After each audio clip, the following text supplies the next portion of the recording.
The billionaire slammed a $4,000 bottle of French wine onto the table and pointed straight at the waiter's face. "You. Translate that for the help." The restaurant went silent. Every head turned toward one man standing at the end of the bar, a single father in a worn jacket, calloused hands gripping a notepad. He didn't flinch. He didn't look away. And then he opened his mouth, and what came out of it stopped every person in that room cold. Drop a comment with the city you're watching from. I want to see how far this story travels. Don't forget to subscribe. This one's going to stay with you. The bottle hit the white tablecloth hard enough to rattle every glass within 6 feet. Not an accident. Not clumsiness. A statement. Richard Callaway III didn't do anything by accident. The man had spent 62 years on this earth turning every single moment, every handshake, every dinner reservation, every glance across a crowded room into a calculated performance. He was the kind of man who wore a watch worth more than most people's cars, not because he needed to know the time, but because he needed you to know that he knew. He was the founder and majority shareholder of Callaway Capital Group, a private equity firm headquartered in a glass tower in downtown Seattle that reflected the clouds back at the sky, as if the building itself refused to look down. He had appeared on the cover of Forbes, twice been photographed at galas beside senators, and was known in certain circles for having the rare combination of extreme intelligence and absolutely zero patience for anyone he considered beneath him, which, if you spent more than 20 minutes with Richard Callaway III, turned out to be nearly everyone. The restaurant was called Maison Laurel. It sat on the 42nd floor of the Meridian Hotel in downtown Seattle, the kind of place where the menu had no prices, and the wine list came in a leather-bound book thicker than most novels. The view stretched across Elliott Bay, and on a clear night you could see the mountains beyond the water, white-capped and indifferent. Tonight was a Thursday. The dining room was at about 70% capacity, enough people to create the low, warm murmur of sophisticated conversation, but not crowded enough that anyone felt rushed. Every table had fresh flowers. Every glass was hand-polished before service began. The staff moved through the room with the practiced ease of people who had been trained to disappear when needed and appear precisely when not yet asked. Daniel Mercer had been doing this job for 3 years. He was 36 years old. Not tall, not short, somewhere in the middle, with the kind of build that comes from a life of physical work, not gym memberships. His hands were rough along the knuckles from the repair jobs he took on weekends and evenings, the side work that helped cover what his restaurant salary couldn't. He had brown eyes that paid close attention to things, the kind of eyes that learned from watching. His dark hair was always combed neatly before a shift, and he kept his uniform pressed because Mia, his 9-year-old daughter, told him once that he looked like a real gentleman in it, and he hadn't been able to stop pressing it since. He was a good waiter. Quiet when quiet was needed, present when presence was required. He had a memory that the head sommelier once described as borderline supernatural. He could recall wine vintages, dietary restrictions, seating preferences, and the names of guests' children from visits that happened 6 months prior. The restaurant manager, a meticulous woman named Christine Park, had put him on the high-value tables 3 months into his employment and kept him there ever since. Table 12 was the corner booth, floor-to-ceiling windows on 2 sides, a private view. The booth seats were upholstered in dark green velvet, and the table was wider than most, designed to accommodate business dinners. Quiet power meetings, the kind of conversations that moved money in large quantities. Richard Callaway had reserved table 12. He arrived with 2 other men, both younger, both wearing suits that cost as much as Daniel's monthly rent, both carrying the slightly anxious energy of people trying very hard to seem relaxed in the presence of someone who could end their careers with a phone call. One was Marcus Webb Callaway's senior vice president of acquisitions, mid-40s, thin in the way that suggested chronic stress rather than discipline. The other was James Fontaine, a French national and the European director of a hospitality group that Callaway Capital was in the process of acquiring or attempting to. The deal Daniel didn't know. The tension between the 3 men he could read immediately. It was the kind of tension that came from negotiation from two sides wanting something from each other and neither willing to show it directly. Daniel took their drink orders without incident. Water still for Calloway, sparkling for Webb, still for Fontaine. He brought a breadbasket. He recited the evening's specials with precision, all standard. Then Calloway asked for the wine list. Daniel brought it. Calloway opened it without looking up, flipped to a specific page. Not browsing, not considering going directly, and tapped a finger on a line item with the confidence of a man who had made this selection before. "Chateau Margaux," he said. "2015. Bring it." "Of course, sir," Daniel said. "Excellent choice." Calloway looked up for the first time. He looked at Daniel the way a person looks at a piece of furniture they are assessing for replacement. Not hostile, just utterly indifferent. "That's what you're supposed to say?" Calloway said, and went back to his menu. Marcus Webb gave a short, tight laugh. The kind of laugh that means, "I know this is uncomfortable, but I'm paid to find everything he says amusing." Daniel brought the wine. He presented the bottle. He opened it correctly, offered the taste received, approval poured with the appropriate restraint. He was professional. He was invisible in the way that good service required. That should have been the end of it. But Richard Calloway had not built a $2.4 billion empire by being content with the beginning of things. Joink. The dinner had been going for 40 minutes when Fontaine, who had been quiet and watchful, drinking his wine slowly and eating with the careful deliberateness of someone stalling, asked a question in French. It wasn't directed at Daniel. He was at an adjacent station just close enough to hear. The question was for Calloway, or perhaps for Webb, but neither of them spoke French with any fluency, and Fontaine knew it. That was the point. Fontaine's question translated amounted to a polite but firm challenge. He wanted to know whether the acquisition terms included a clause protecting the existing employment structure of his Paris-based staff, or whether Calloway Capital intended to restructure immediately post-acquisition, the way they had with the Berlin Hotel Group 18 months ago, which had resulted in significant layoffs. It was a smart, careful move. Asking it in French at a dinner table made it difficult to answer directly without a translator, and it also signaled to Fontaine's own internal sense of pride that he was not simply rolling over. He was a man negotiating in his native language. He had chosen the ground. Calloway set down his fork. He was not flustered. The man was never flustered, but his jaw tightened slightly. He turned and looked toward the wait station, and then he did what Richard Calloway did when he needed something and didn't want to show that he needed it. He made it a performance instead. He snapped his fingers. Not in the subtle way. The sharp, loud way. The way you call a dog. Every head at nearby tables turned. Daniel turned. "You," Calloway said, pointing directly at him. "Come here." Daniel walked to the table. "Yes, sir. Is there something I can help you with? Tell me something." Calloway leaned back in his chair, completely relaxed, the posture of a man who owned every room he walked into. "You speak French?" There was a tone under the question. Daniel had spent enough years in service to hear what wasn't being said. The tone said, "I need a translator, but I refuse to admit it, so I'm going to frame this as an assessment of your qualifications, which I already assume are minimal." "A little, sir," Daniel said. Calloway reached out and picked up the wine bottle from the ice bucket beside the table. He turned it to show the label as though Daniel hadn't been the one to bring it, to open it, to pour it.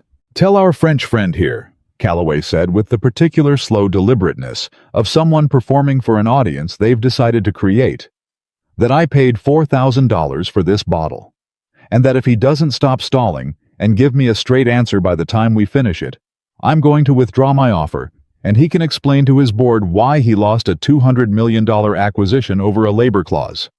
He held the bottle out toward Daniel like a prop. "Go on," Calloway said. "Translate."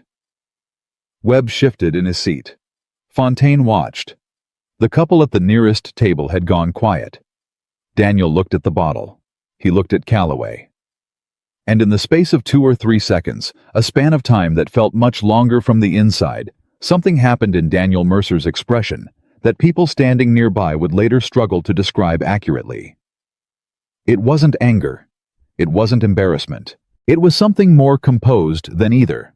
Something that came from a place that had already done the hard work of deciding who it was.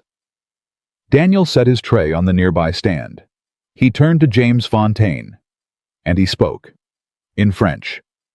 Fluid, unaccented natural French, not the halting, apologetic French of a tourist, but the French of someone who had lived inside the language.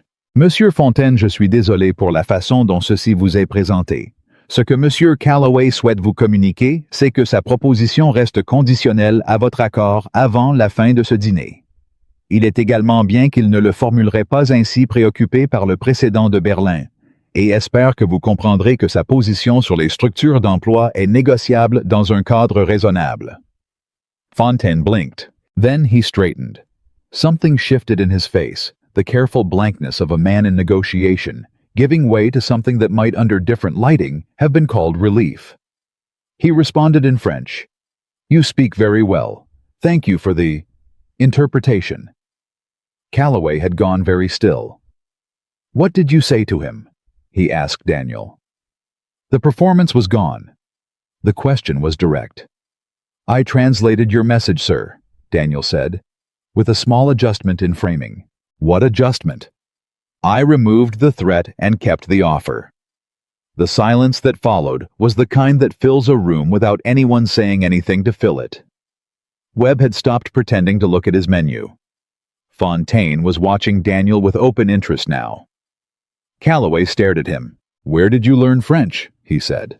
And the way he said it was different from anything he'd said before. Not dismissive, not performative, just a question. The first real question he had asked anyone at the table all evening. Daniel could have given a short answer. He could have deflected, could have said, college, sir, or I traveled a bit, and let the moment pass. He didn't. Not because he wanted to make a point. Not because he was angry, though anyone observing him would have been forgiven for expecting anger. He didn't deflect because he had spent enough of his life making himself smaller for the comfort of people who had decided in advance that he wasn't worth full size. My wife taught me, Daniel said. Something in his voice changed on those 4 words. Not loudly, not dramatically, just changed. The way a room changes when a window opens and the outside comes in. She was from Lyon, he continued. We met in Portland at a bookstore. She was trying to find an American edition of a novel she'd already read in French because she wanted to compare the translation. I thought that was the strangest and most interesting reason I'd ever heard for being in a bookstore, and I told her so. Calloway hadn't moved. She was a nurse, Daniel said.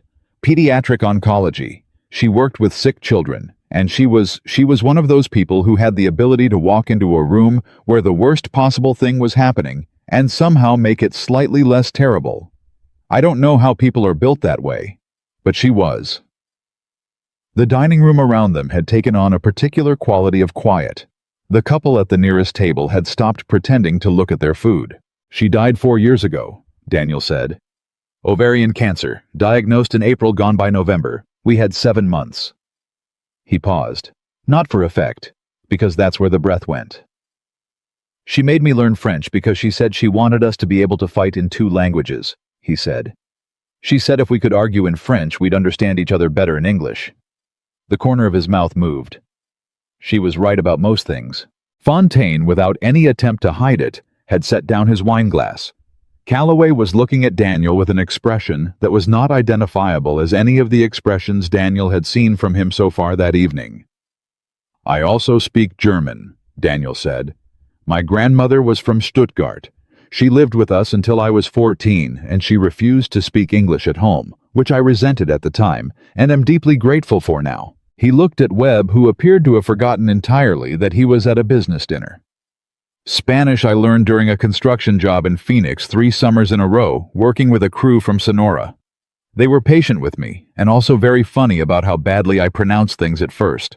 He looked back at Calloway. And Mandarin, my daughter's school has a dual language program. She's 9. She's already better than I am, but I practice with her every morning before school so she doesn't leave me too far behind. Another pause. That's 5, he said. In case you were counting. Richard Calloway was in fact counting. He was also doing something he had not done in a professional context in longer than he could clearly remember. He was recalibrating. Not the deal. The deal was still running in the background. That part of his brain never fully stopped, but his read of the room. His read of the man standing across from him. He had walked into this restaurant tonight with a very clear picture of how the evening would go. He had done it 100 times.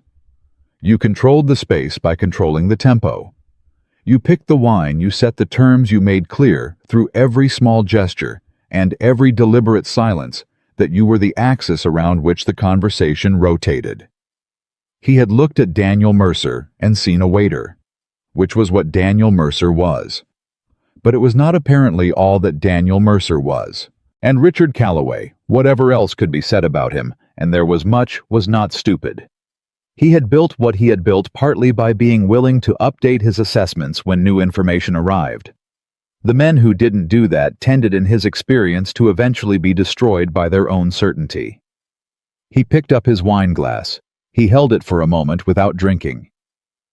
"Sit down," he said. Daniel blinked. "Sir, there's an empty chair at the table behind you. Pull it over and sit down." "Mr. Calloway, I'm working." "I'll speak to Christine," Calloway said, referring to the manager by her first name, which told Daniel immediately that Calloway had eaten here often enough and spent enough money that the formalities had long since collapsed. "Sit down." Daniel stood for a moment in the particular stillness of a man deciding something. Then he pulled the chair over and sat.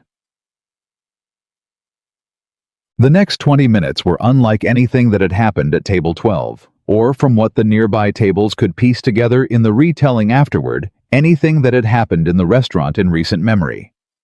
Calloway asked questions, real questions, the kind he usually performed rather than actually asked. He asked where Daniel had gone to school. Daniel told him, University of Washington, full scholarship, double major in linguistics and history, graduated in the top 8% of his class. "Why are you waiting tables?" Calloway asked. Not cruelly, genuinely. "I own a repair business," Daniel said. "Small appliances, electronics, some contracting. It's been growing steadily. But the restaurant covers our health insurance, and until the business gets big enough to cover that reliably on its own, I need the steadiness." "Our health insurance," Calloway repeated. "My daughter and me." Calloway nodded once. "What's your daughter's name?" "Mia." "How old?" 9. She wants to be an architect. She draws buildings on every piece of paper she can find, including on one occasion the back of a permission slip that I discovered too late. For the first time all evening, Richard Calloway smiled. It was a different smile from the performance one's smaller, less constructed. "My daughter wanted to be a marine biologist until she was 12, he said. "Then she decided on corporate law and hasn't wavered since. She starts at Sullivan and Cromwell in September." "You must be proud," Daniel said. "I am," Calloway said. And there was something in the way he said it brief, a little unguarded, that suggested the pride was complicated by things he wasn't going to discuss at a dinner table. Fontaine had been watching this exchange with the quiet attention of a man who has realized he is witnessing something more interesting than the meeting he thought he was attending. Webb had given up any pretense of involvement and was simply watching. Calloway looked at the wine bottle. Still some left. He picked it up, turned to Daniel, and did something that made Marcus Webb's eyebrows go up far enough to be anatomically notable. He poured a glass and set it in front of Daniel. "Tell me about your business," Calloway said. Daniel looked at the glass of wine. He did not drink it immediately. He looked at it the way you look at something you didn't expect and aren't sure yet what to do with. Then he looked at Calloway.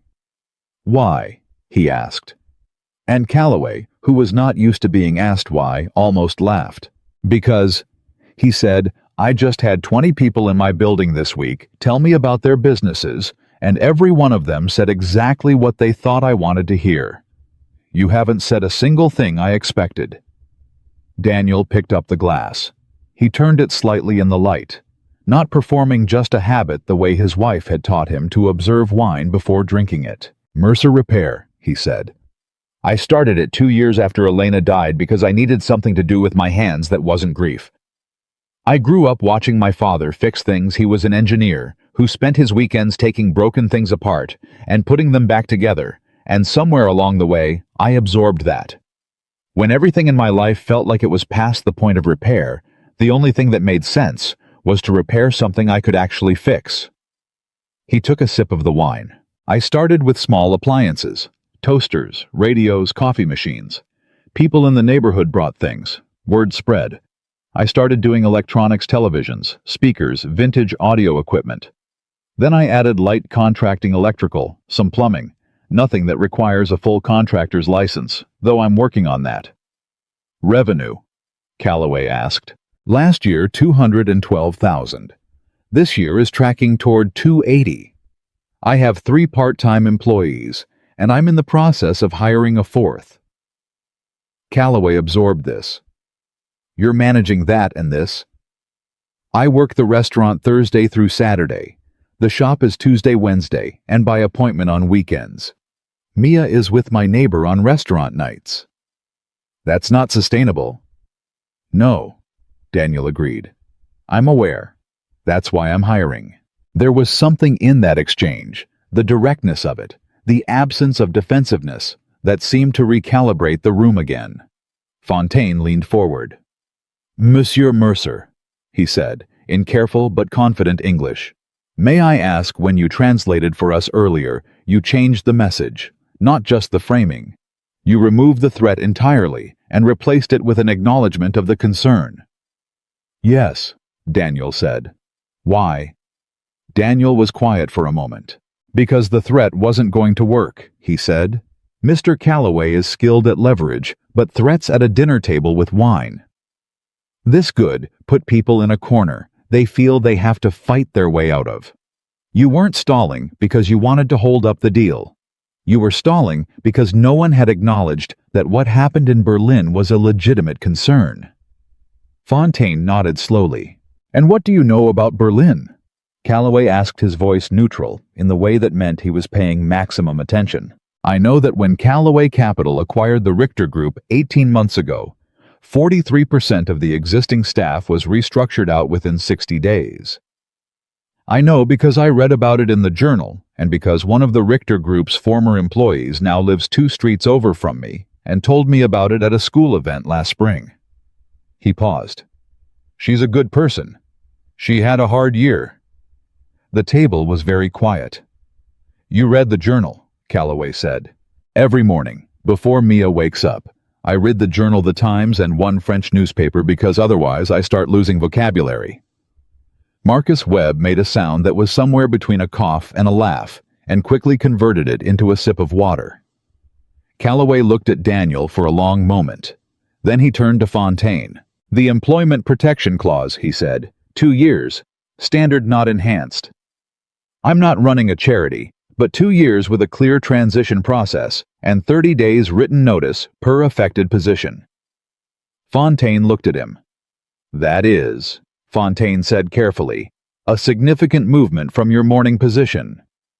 It's a reasonable position, Calloway said, which I should have led with. He did not say this with particular warmth, but he said it. He picked up his glass. Fontaine picked up his. They drank. When Daniel stood to return to his station, Calloway said one more thing. Mercer. Daniel turned. You said your business is tracking toward 280 this year. Yes. What would you need to get it to $1 million within 3 years? Daniel was very still. That's a different conversation, he said. I know, Calloway said. I'm asking if you want to have it. There was a long pause. Daniel looked at the man across the table. The man who had snapped his fingers, who had used him as a prop, who had decided before the evening began exactly what kind of person Daniel Mercer was, and who had, over the course of a single bottle of wine and 20 minutes of unplanned conversation, arrived somewhere entirely different. I work until 11, Daniel said. I take the 11:15 bus. "I'll have a car waiting," Calloway said. "We can talk on the way." Daniel nodded once. He picked up his tray. He walked back to his station. Christine Park was watching from near the host stand. She had seen most of it. She looked at Daniel with an expression he couldn't quite read, something between concern and something that might have been the beginning of a different kind of attention. "Everything all right with table 12?" she asked. "Yes," he said. "You sat down with a guest." "I did." "Mr. Calloway requested it." "He did." She studied him. "Okay," she said, and let it go. The rest of the shift passed the way shifts do when something significant has already happened and the remaining hours are just hours. He checked on his other tables. He brought food. He answered questions about the menu. Recommended wines, handled a minor issue with an overcooked steak, with the calm efficiency of someone who had learned long ago that most problems in restaurants were solvable if you just didn't make them larger than they were.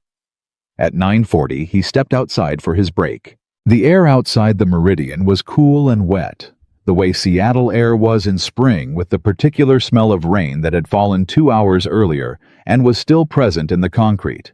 He pulled out his phone and texted his neighbor Claire, who watched Mia on his restaurant nights. "How's she doing?" The response came in under a minute. "Asleep. She made me read the same chapter of her book 3 times because she said I wasn't doing the voices right." "She's correct. I'm not." Daniel smiled at his phone. He texted back, "Thanks. I'll be home by midnight." He stood in the cool air for a moment longer. He thought about what Calloway had asked. What would you need to get it to 1 million within 3 years? The honest answer was complicated. Capital, yes. A reliable second location, possibly. The right hires people who cared about the work, not just the paycheck.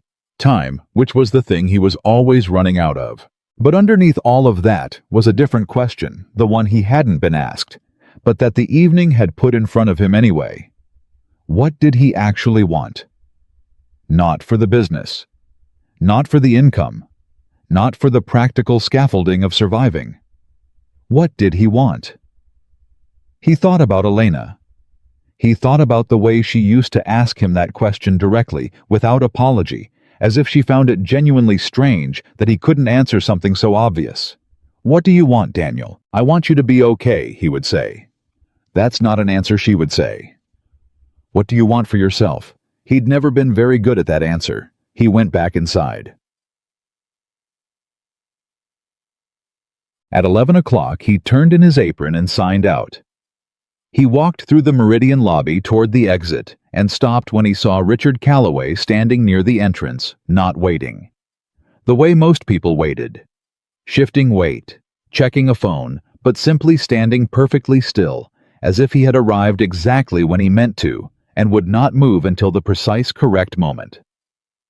The car was outside. Daniel could see it through the glass, a black sedan idling. Calloway looked at him. "You don't have to come," he said. It was... Daniel realized the most honest thing the man had said all evening. "I know," Daniel said. He pushed open the door. They walked out together into the Seattle night, the billionaire who had snapped his fingers at a waiter, and the single father who had answered in 5 languages and changed the terms of the room. Neither of them knew exactly where the conversation would go. But for the first time in a long while, Daniel Mercer was curious to find out.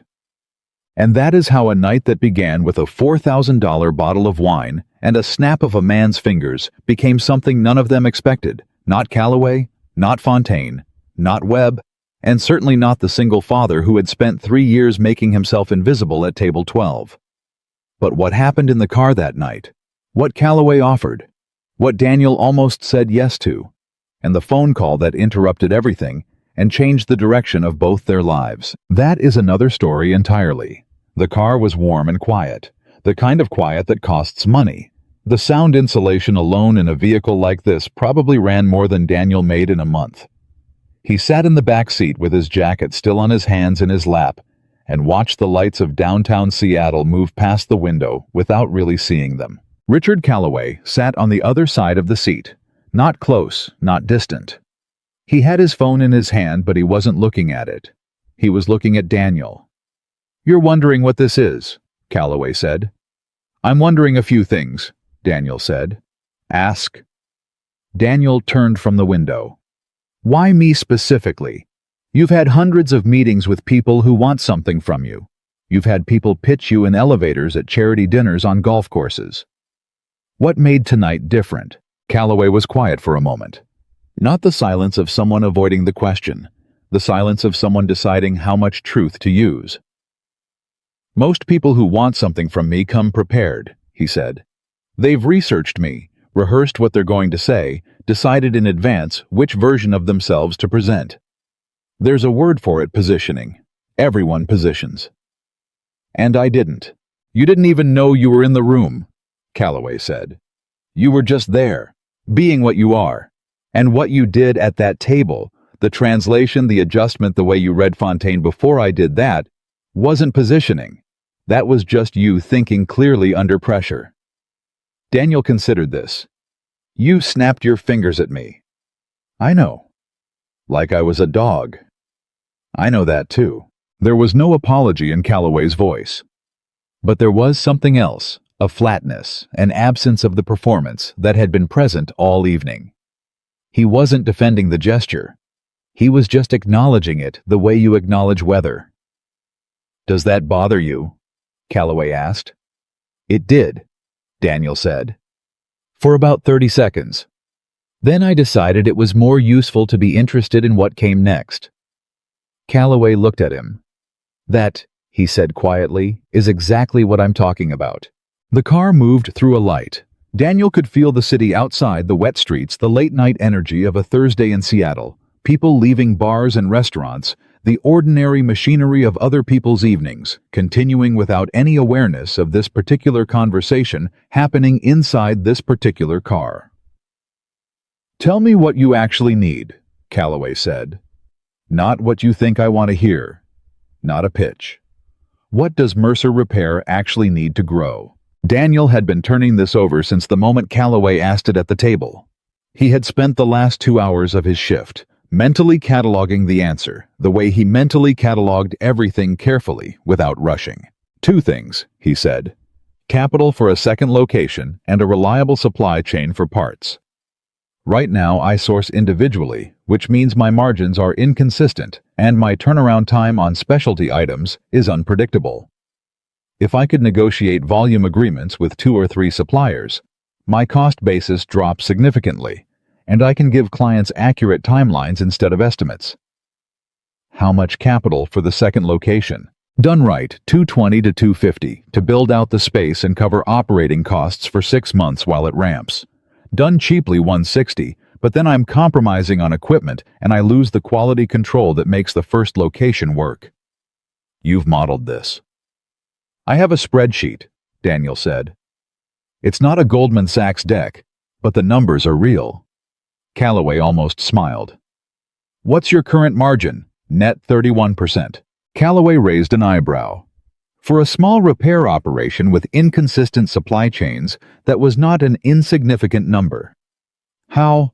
"I don't waste anything," Daniel said simply. "I don't hire people I don't need. I don't pay for space I don't use.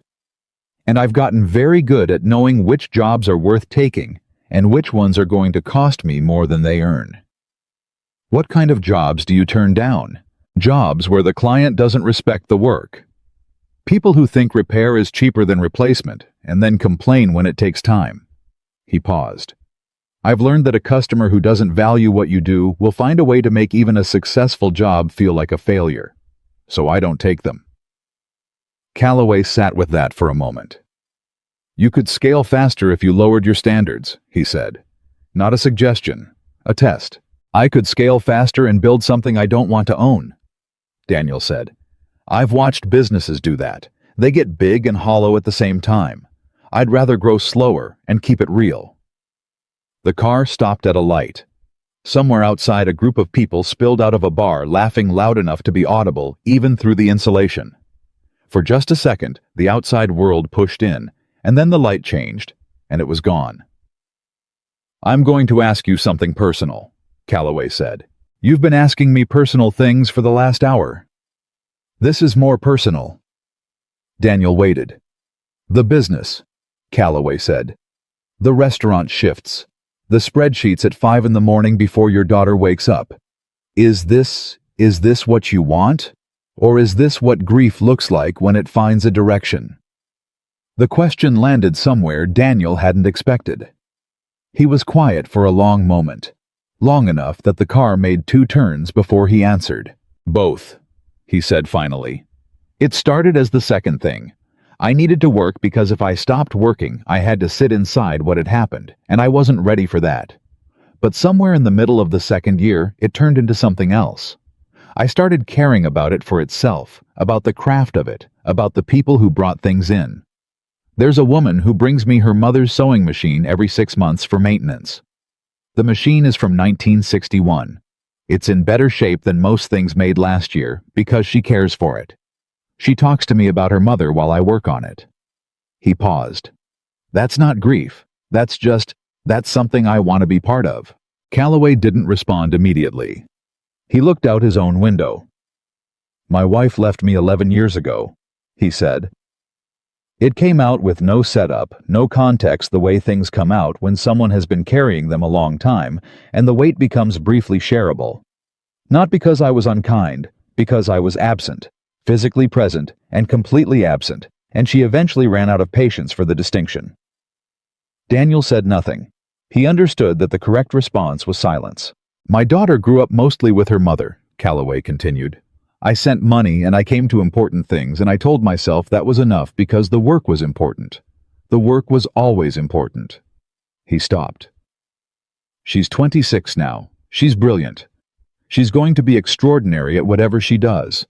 And she's perfectly carefully polite to me at Christmas, and calls me twice a year on schedule. He turned back from the window. That's what building something at the cost of everything else actually costs, he said, in case the math wasn't clear. It was the most unguarded thing Daniel had heard a powerful man say in years, possibly ever. There was no strategy in it, no positioning.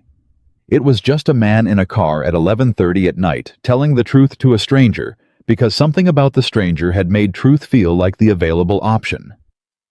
Why are you telling me this? Daniel asked. Because you asked what made tonight different, Calloway said. And I think part of the answer is that you reminded me of what I was before all of this became a performance. The car slowed. Daniel looked up and realized they were on his street, which meant Calloway had already known his address, had given it to the driver, had planned this route before Daniel even walked out of the restaurant. He filed that away without comment. The car stopped in front of his house. The lights were off except for the lamp in the front room, which he always left on a habit from when Mia was afraid of the dark that had outlasted the fear itself. Daniel looked at the house, then he looked at Calloway. What exactly are you proposing? He said. I want to invest, Calloway said. Not acquire, invest. Minority stake, silent operational role, standard terms. You run the business, I provide capital and supply chain access. Calloway Capital has relationships with 17 electronics distributors globally. I can get you better parts at better prices than you could negotiate independently for the next decade. In exchange for what percentage? 20. Daniel was quiet. That's low for what you're offering, he said. I know. Why?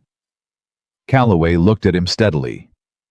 Because 20% of something that grows the way I think this can grow is worth considerably more to me than 40% of something run by a man who resents my involvement.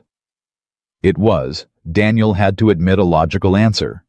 It was also not the complete answer, and they both knew it. I need to think about it, Daniel said. Of course.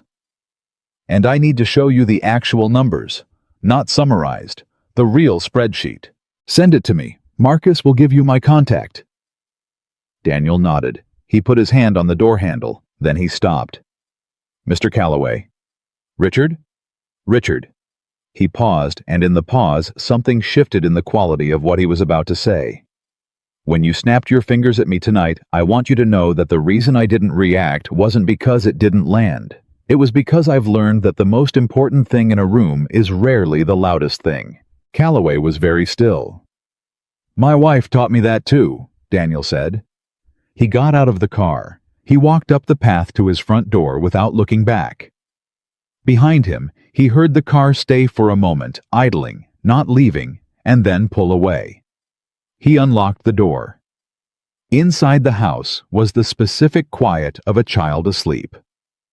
A different quality of quiet from any other, something he had learned to recognize and had never been able to fully describe to anyone who hadn't experienced it. He hung up his jacket. He checked on Mia. She was asleep on her side, one arm around the stuffed rabbit she'd had since she was 3, her dark hair spread across the pillow.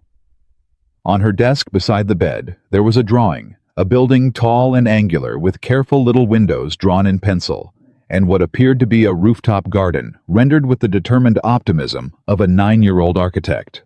He stood in the doorway for a long moment. Then he went to the kitchen and made himself a cup of tea, and sat at the table with his laptop and opened the spreadsheet. Not to send to Calloway. Not yet. Just to look at it. To see it clearly. To sit with what the evening had put in front of him and decide what he actually thought about it without the pressure of a car and a man's attention. He looked at the numbers for a while. Then he looked up at the kitchen window at the dark outside. He thought about what Calloway had said. What grief looks like when it finds a direction. Both he had answered, and that was true. But there was something else that was also true. Something he hadn't said in the car because he hadn't fully formed it yet, and he wasn't in the habit of saying half-formed things to men who traded in precision. He was afraid, not of failure. He had failed before and survived it. Not of growth, he wanted growth. The spreadsheet was full of growth he had planned for with careful, patient attention. He was afraid of what happened when the thing you built to survive grief became successful enough that survival was no longer the point. When the reason you started something was gone and the something remained. What did you want it to be then? He closed the laptop. He finished his tea. He went to bed and lay in the dark and thought about a woman from Lyon who had taught him to argue in French and to pay attention to wine and to ask himself without apology what he actually wanted. He didn't have the answer yet, but for the first time in 4 years, he thought he might be getting closer to the right question. He was almost asleep when his phone buzzed. He looked at it. A text from an unknown number, Marcus Webb. Card attached. RC said to tell you the offer expires in 30 days. Also said to tell you that's not a deadline, it's a gesture of respect for the decision. His words, not mine.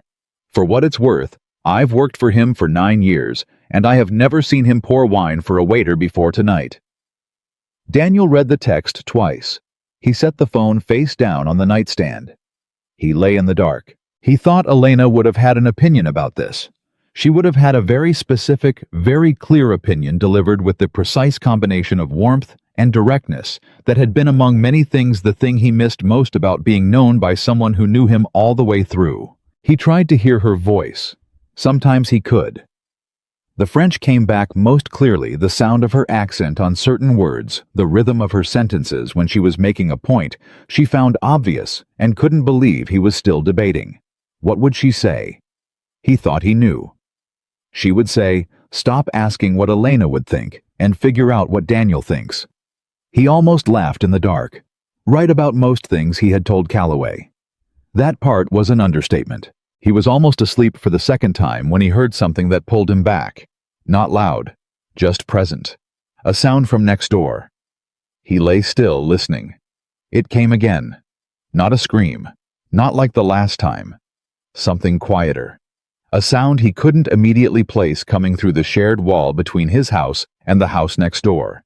His neighbor was Sarah Okafor, a woman in her mid-40s who worked in hospital administration and was unfailingly pleasant and almost entirely private. They had exchanged maybe 40 words in the 3 years he had lived here. She brought in her trash cans the same day he did. She waved when she saw him from the driveway. That was the extent of it. He lay still for another moment. The sound again. He sat up. He was not going to do this. He was tired. It was almost midnight. Whatever was happening next door was not his business, and he was the person who had just spent all evening being other people's solution, and he was going to stay in his bed. He got up. He put on his shoes. He grabbed the flashlight from the hall drawer by reflex, the same drawer he always grabbed it from. He went outside. The night was cold and still. His breath made a small cloud. He stood between the two houses and listened. Nothing now. He waited. Then from inside, through what sounded like the kitchen window on the side of the house facing him, a voice. Low, compressed the specific register of someone trying very hard not to make noise. And then, clearly, one word. His name. Daniel. Not loud, but certain.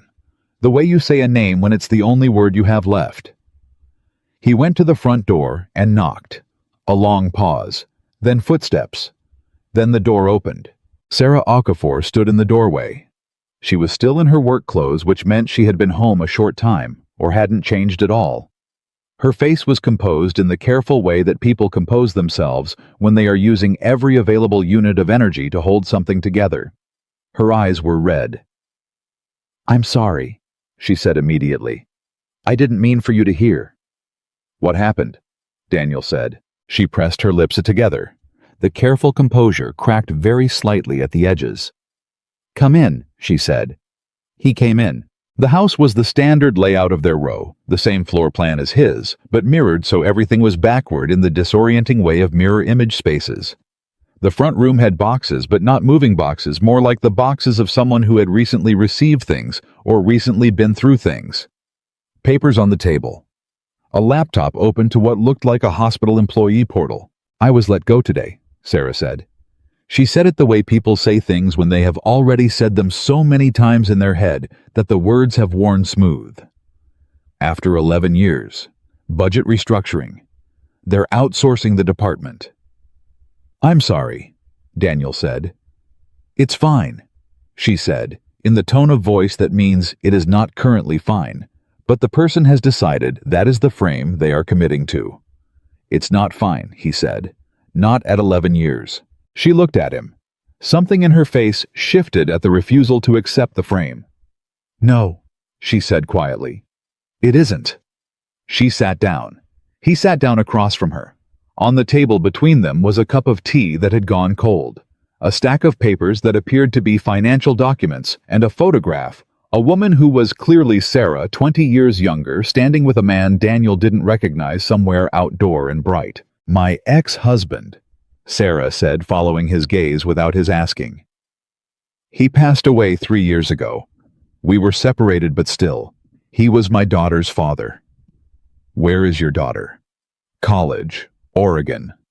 "She doesn't know yet." She looked at the cold tea. "I didn't want to call her at 11 o'clock on a Thursday and make it her problem." "It's not her problem," Daniel said. "But she'd probably want to know." Sarah looked at him. "You'd call Mia," she said. It wasn't a question. "The moment it happened," he said. Another small crack in the careful composure. She caught it and held it. "Your daughter's lucky," she said. "She'd argue with that on most mornings," Daniel said. "But I'll take it." Sarah almost smiled. It was brief and complicated, the smile of someone who is temporarily permitted to be almost okay before the weight reassembles. "I have an interview skill set from 11 years ago," she said. "The industry has changed. I don't know how much of what I know is still relevant. I don't know what my references look like since my direct supervisor was also let go." She paused. "I have 14 months of savings. After that?" 14 months is significant," Daniel said. "That's not a crisis. That's a runway." "I know that intellectually." "What does it feel like?" She looked at him. The question had caught her off guard in the specific way that direct questions catch people off guard when they expect to be handled rather than heard. "Like the floor moved," she said. "Like something I had built my footing on just shifted. And I don't know yet whether it's going to settle or keep moving." Daniel nodded. "I know that feeling," he said. She looked at him for a moment. They were two people who had known each other for 3 years and exchanged 40 words, and now it was nearly midnight, and something had broken open the ordinary distance between neighbors and made it temporarily irrelevant. "What did you do?" she asked. "When the floor moved for you?" He thought about it honestly. He didn't reach for the version that sounded better in retrospect. "I fixed things," he said. "Literally, I found broken things and I fixed them because that was the only action that produced a clear result. And eventually the fixing turned into something real." He paused. "But the first part, the part where you just get through the night, that part, was just about getting through the night. Nothing bigger than that."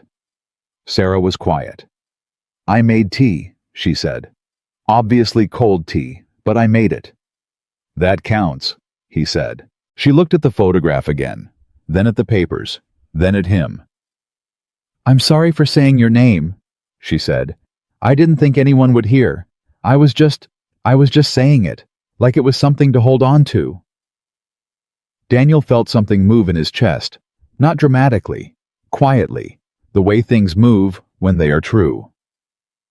"You don't have to apologize for that," he said. She nodded.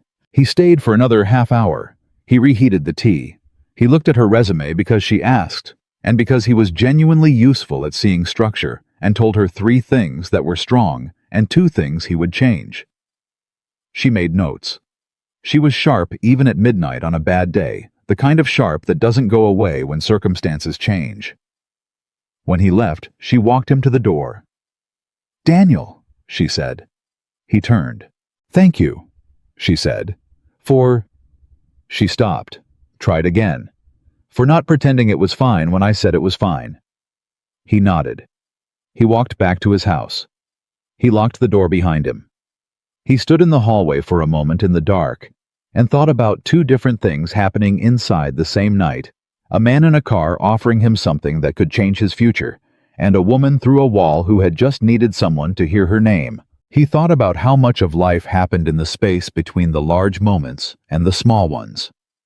How the small ones were never actually small. He went back to bed. This time, he slept.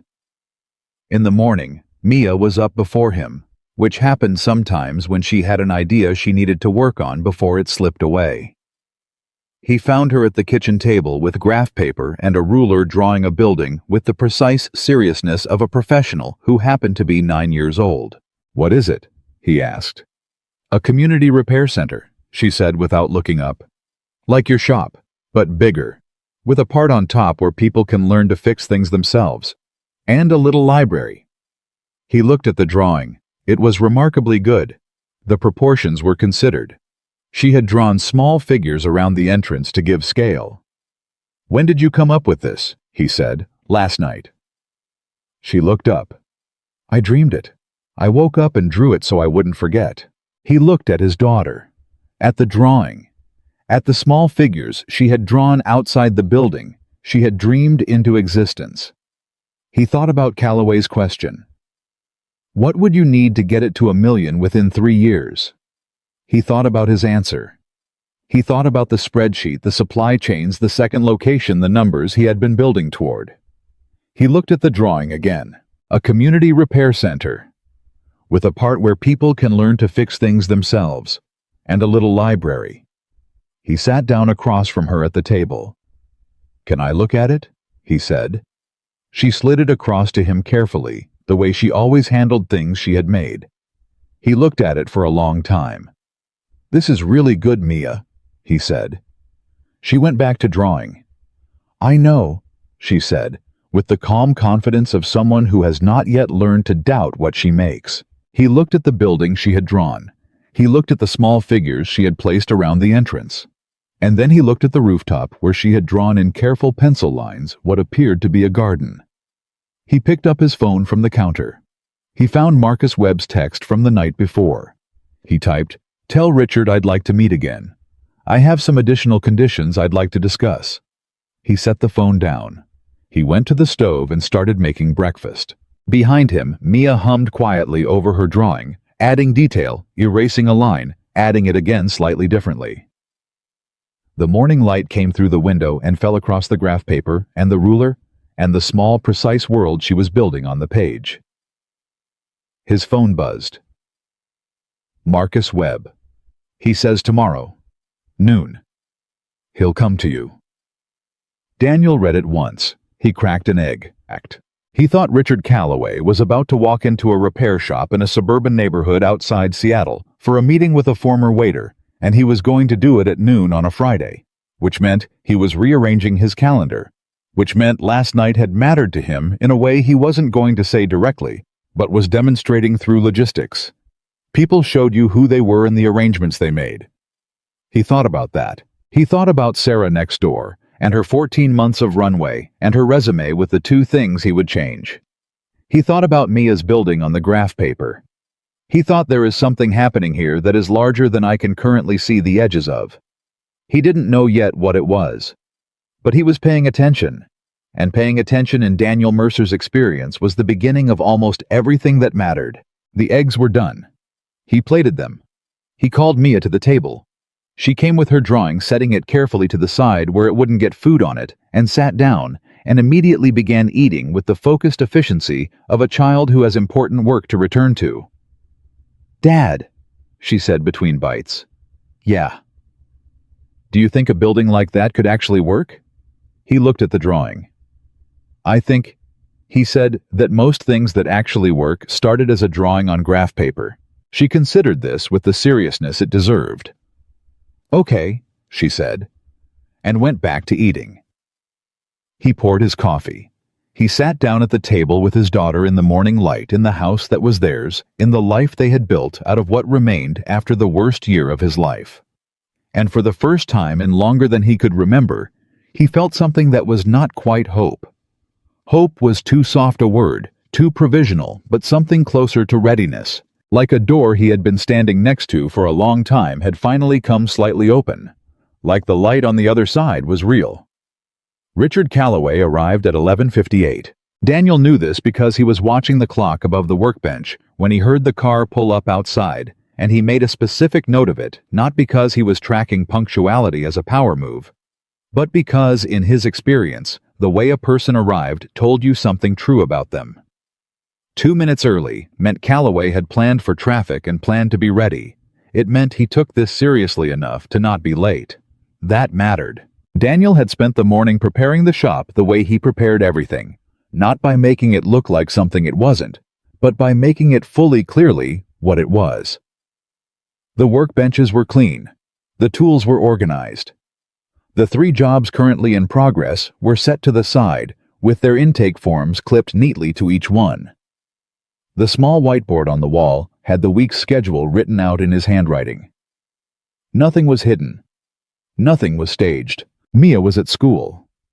Sarah from next door had texted at 8:30 to say thank you again, and that she had called her daughter in Oregon, and that her daughter had cried, and then immediately started problem solving, which Sarah said was the most comforting possible response. Daniel had texted back, "Good. That's what they're supposed to do." He was standing at the workbench when the door opened. Calloway walked in without knocking. Not rudely, the door had been propped open, which was Daniel's indication that he was expected. He walked in and stopped just inside and looked around the shop the way he had looked at Daniel in the restaurant taking inventory. Building a picture, deciding what things meant. He was wearing different clothes than the night before. Not casual exactly, but less formal. A jacket without a tie. He looked like a man who had made a deliberate choice about what to wear to a repair shop and had arrived at something that split the difference between his world and this one. "You're on time," Daniel said. "I'm always on time," Calloway said. "So am I," Daniel said. "I've found it's a reasonable baseline for deciding whether to trust someone." Calloway walked further into the shop. He looked at the workbenches, at the organized tools, at the 3 jobs in progress. He picked up the intake form on the nearest one and read it. Not scanning, actually reading. 1964 Grundig shortwave radio, he said. "A woman brought it in last week. It belonged to her father. He used it to listen to jazz broadcasts from Chicago when he was young.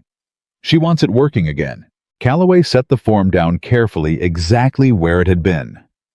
"What's the margin on a job like this? $42 labor parts, maybe 8. So roughly 70% margin on a $50 job. Not exactly your path to $1 million. No, Daniel said. But she'll tell 15 people, and she'll come back. And one of those 15 people will bring me something worth $400. The math works differently than it looks. Calloway looked at him. Word of mouth, and the fact that people remember how you made them feel. She's going to feel like her father's voice came back to her when she turns that radio on. That's not a transaction. That's a relationship. He paused. Relationships compound. Transactions don't. Something moved behind Calloway's eyes. He pulled out the chair from the corner Daniel's reading chair, the one he used on slow afternoons without asking, and sat down. It was a move that could have read as presumptuous. Instead, it read as someone making themselves present rather than performing. Tell me the conditions, Calloway said. Daniel leaned against the workbench. He had thought about this carefully, not just the numbers, but the structure, the things that mattered underneath the numbers. The first condition is operational autonomy, he said. Complete. Every hiring decision, every client relationship, every service offering. I'm not running this by a board or a VP of anything. You invest, you get your return, and you stay out of the shop. Agreed, Calloway said without hesitation. Daniel had expected at least a pause. The lack of one was information. The second condition is community reinvestment. 10% of net profit every quarter back into the neighborhood. Not a charity donation structured. A skills program. I want to teach repair to people who need a trade and can't afford vocational school. That's a non-negotiable cost built into the model from the start. Calloway was quiet for a moment. That affects your margin. I know. You're asking me to invest in a reduced margin. I'm asking you to invest in a business that will have a reason to still be here in 20 years, Daniel said. Businesses that give back to the communities they're in build loyalty that money can't manufacture. You can run the numbers on it if you want. I have. He reached behind the workbench and pulled out a folder. Inside was a printed document. Not a Goldman Sachs deck, exactly as he had said the night before, but something clean and organized. He set it on the workbench between them. Calloway leaned forward and picked it up. He was quiet for 2 full minutes while he read. Daniel didn't fill the silence. He had learned from Elena that silence was not a vacuum requiring words. It was space in which things could actually be considered. You built a customer lifetime value model, Calloway said, looking up. Page 4. Using word-of-mouth acquisition as your primary growth driver. Page 6. And you've projected community reinvestment as a marketing cost. Because that's what it is functionally. The difference is that it's a marketing cost that also does something real for real people. Those aren't mutually exclusive. Calloway set the folder down. Third condition, Daniel said. There's a third. Sarah Okafor, my neighbor. 11 years in hospital administration, let go yesterday in a budget restructuring. She knows operational systems, staff management, compliance documentation, and budget allocation better than anyone I've ever talked to about process. I want to hire her as operations manager when I open the second location. But I can't offer her a competitive salary yet. I need the investment to make that offer real. Calloway blinked. It was the first time all morning that Daniel had seen him genuinely surprised. You're negotiating someone else's job into your investment terms. I'm telling you that the right person for a key role in my business lost her job yesterday through no fault of her own, and that the timing of your offer means I can actually do something about it. Yes. Calloway looked at him for a long moment. Does she know you're doing this? Not yet. When were you planning to tell her? After I know whether the investment is real. Another pause. All right, Calloway said. Daniel looked at him. All right, as in, I accept all 3 conditions. I'll have Marcus draft the term sheet by end of business Monday. 20% stake, full operational autonomy, 10% quarterly community reinvestment built into the model, and a salary line for an operations manager at the second location. He folded his hands. Is there a fourth condition? Not yet, Daniel said. The corner of Calloway's mouth moved. Not yet, that's honest. I try to be. Calloway stood. He walked to the window and looked out at the street for a moment. Just the ordinary street, the neighborhood, the row of modest houses, and the mature trees and the sidewalk where a couple of kids were riding bikes in the Friday morning quiet. Can I ask you something that isn't about the business? He said. You can ask. Last night, when you talked about your wife, about learning languages from her, you said she taught you that the most important thing in a room is rarely the loudest thing. I remember. How do you still carry that? How do you still carry her without... He stopped, started differently. I have people around me constantly, advisors, staff, security assistants, and the space where something personal should be is completely empty. I look at you, you're running a repair shop and waiting tables and raising a child alone. And somehow, the thing you carry from your marriage is still alive in you. How? Daniel was quiet for a moment. I talked to her, he said. Calloway turned from the window. In my head, when I'm making a decision and I don't know what to do, I ask her what she thinks. I don't always get an answer, but asking the question means I have to think about what she would actually say, which means I have to think clearly about what I actually value. He paused. She's still the standard I'm measuring against. Not perfectly. I fail it constantly, but it's still there. Calloway was looking at him with the expression from the car the night before, the one that wasn't identifiable as any of his usual expressions. My ex-wife's name is Patricia, he said quietly. I don't think I've said her name out loud in 2 years. Daniel didn't say anything. I said everything I needed to say to her through lawyers, Calloway said. And then I stopped. And the children grew up and the business grew and I told myself I was fine. He paused. I'm not fine. No, Daniel said. But knowing that is somewhere. Calloway turned back to the window. My daughter starts at Sullivan and Cromwell in September, he said. It was the same sentence he had said the night before, but something in it was different this time. Fuller. I'm going to her apartment in New York in August to help her move in. She didn't ask me to. I'm going anyway. I decided last night.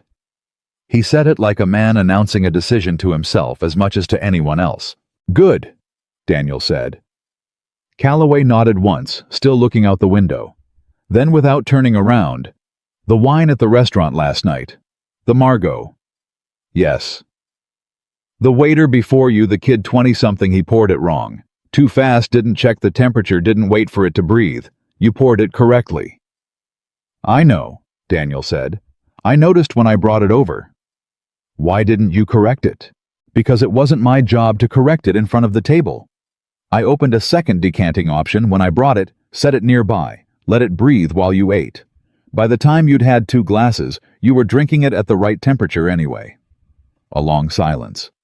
You fixed the problem without making anyone feel the problem existed, Calloway said. That's most of the job. Calloway turned from the window. That, he said, is most of leadership. He picked up his jacket from the back of the chair. He moved toward the door, and then something stopped him. Not a thought. Something more physical than that. Some small urgency that hadn't finished arriving yet. He turned back. Mercer. Daniel looked at him. The snap, Calloway said. At the restaurant. He stopped. The word he was looking for wasn't one he used often, and the unpracticed quality of reaching for it was visible. That was not, I shouldn't have... Richard. Calloway stopped. You don't have to, Daniel said. I want to. I know, but the fact that you want to is enough. Save it. A beat of silence. Then Calloway nodded, and something in his face did something difficult and private and real. He walked out. Daniel stood in the shop and listened to the car pull away. Then he stood in the silence for a moment, looking at the Grundig radio on the workbench at the intake form with the woman's name and her father's voice, frozen in metal and wire, waiting to come back. He picked up his phone and texted Sarah.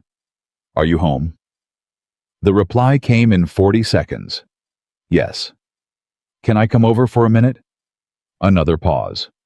Longer this time. Then, of course. He locked the shop and walked next door. Sarah answered the door in the same work clothes from the night before, which told him she either hadn't slept or had gotten up and put them back on, which was its own kind of information. She looked at him with the careful eyes of someone who was still managing the perimeter of themselves. "Come in," she said. He came in. The papers were still on the table. The laptop was open on what now appeared to be a job listing site. She had been working. "I have something to tell you," he said. She read his face. "Good or bad?" "I think good, but I want to ask you first." He sat down at the table. She sat across from him. "I'm opening a second location of the repair shop," he said. "Financing came through this morning." He didn't explain the full shape of it. That part could come later. "I need an operations manager, someone who can handle systems, staffing, compliance, budget, someone who knows how to build a functional organization and keep it functional." She looked at him. "Your resume is exactly right for that role," he said. "Your 11 years in hospital administration, the systems management, the staff oversight, the regulatory compliance work, all of it maps directly. The role would be full-time competitive salary equity, stake after 1 year." A very long silence. Sarah looked at the table, at the laptop with the job listings, at the photograph of her younger self, at Daniel. "Why are you doing this?" she said. "Because I need someone I trust," he said, "and I trust you. You barely know me. I know that when everything fell apart for you last night, you said it was fine and then sat alone trying to fix it. I know that when I came over, you were already making lists of what to do next. I know that the resume I looked at last night is from someone who built something real over 11 years and did it without anyone handing her anything." He paused. "That's not barely knowing someone. That's knowing what matters." Sarah pressed her lips together. The composure cracked again wider this time. "I have a daughter in college," she said. "I know. I have 14 months of savings, and then the math gets very tight. I know. If this doesn't work, you'll have 6 months of strong recent experience in a new industry to put on the next resume," he said, "and a reference from me that is honest about who you are." She was quiet. "What's the salary?" she said. He told her. She went very still. "That's more than I was making at the hospital," she said. "I know what hospital administrators make," he said. "This is what the role is worth." Another long silence. Then Sarah Okafor, who had been composed and contained and managing through the worst professional day of her adult life, put both hands flat on the table and looked at them for a moment, and then looked at Daniel and said very quietly, "Yes." He nodded. "Monday," he said. "We start the paperwork Monday." She nodded back.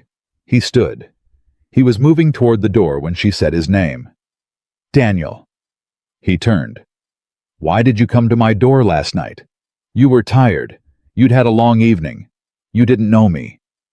He thought about it honestly. "I heard you say my name," he said, "through the wall, like it was something to hold on to." He paused. "Elena used to say that the people who need help the least loudly are often the ones who need it most urgently." Sarah looked at him. "She sounds like she was remarkable," she said. "She was right about most things," he said. He went home. He sat at the kitchen table and looked at nothing in particular for a while, which was his version of processing things that were happening faster than he had planned for. 2 days ago, he was a waiter with a repair shop and a tight budget and a 9-year-old drawing buildings on graph paper. Now he was sitting at his kitchen table with an investment agreement being drafted on the other end of a phone, an operations manager starting Monday, and the particular light-headed sensation of a life that had just changed shape faster than he could fully track. He pulled out Mia's drawing from where he'd propped it against the fruit bowl. The community repair center, with the rooftop garden. He looked at the small figures she'd drawn outside the entrance. He got a pen and a piece of paper and wrote, "Location 2 Community Repair Center Concept.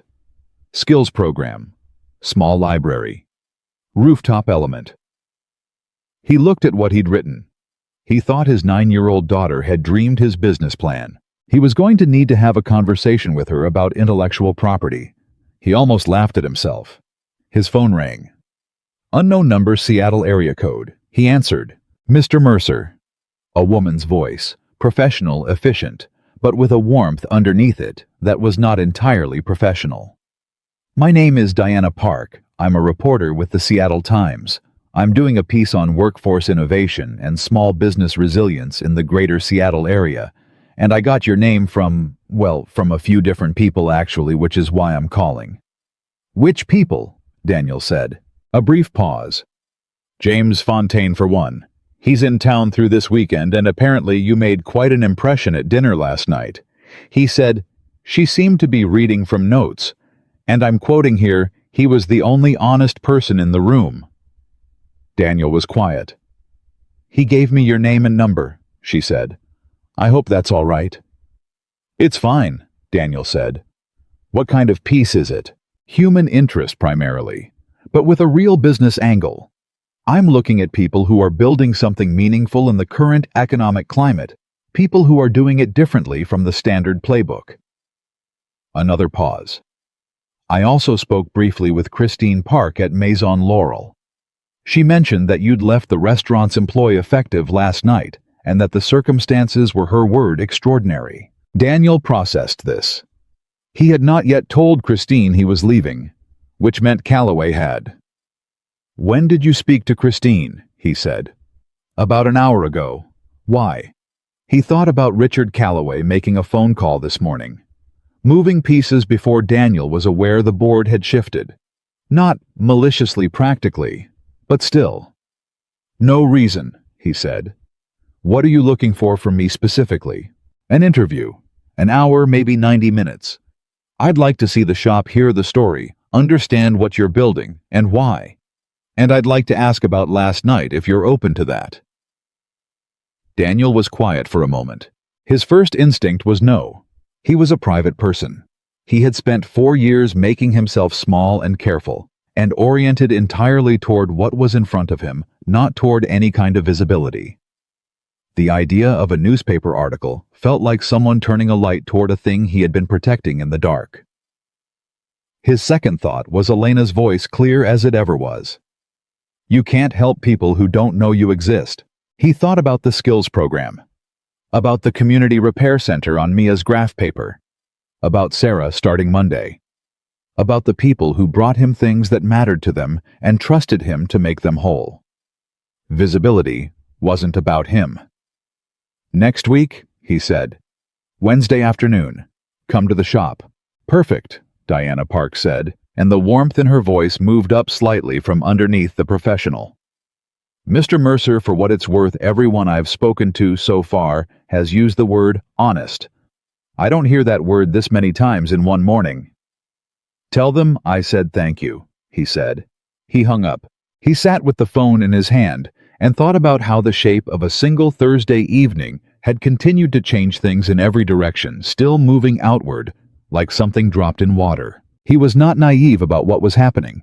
He had read enough, paid enough attention to enough business stories to know that capital and media attention arrived together sometimes, and that the combination created momentum that could carry a thing forward faster than it was ready to go.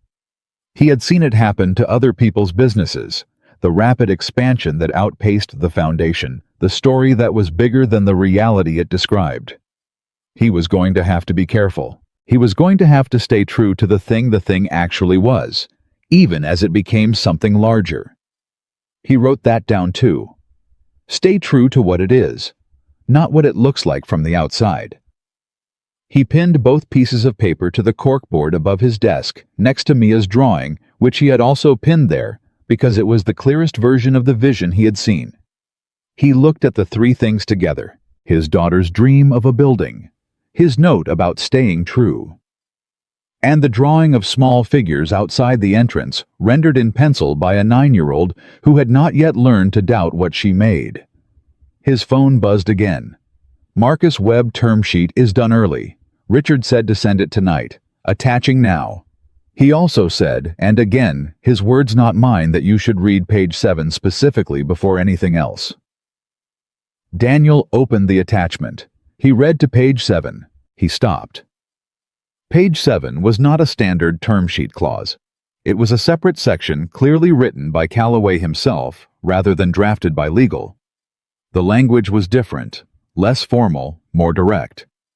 It was titled simply, Community Investment Addendum. It read, in recognition of the operational and community investment model described by D. Mercer on April 18th, Callaway Capital commits to matching community reinvestment contributions at 100% for the first 3 years of the agreement.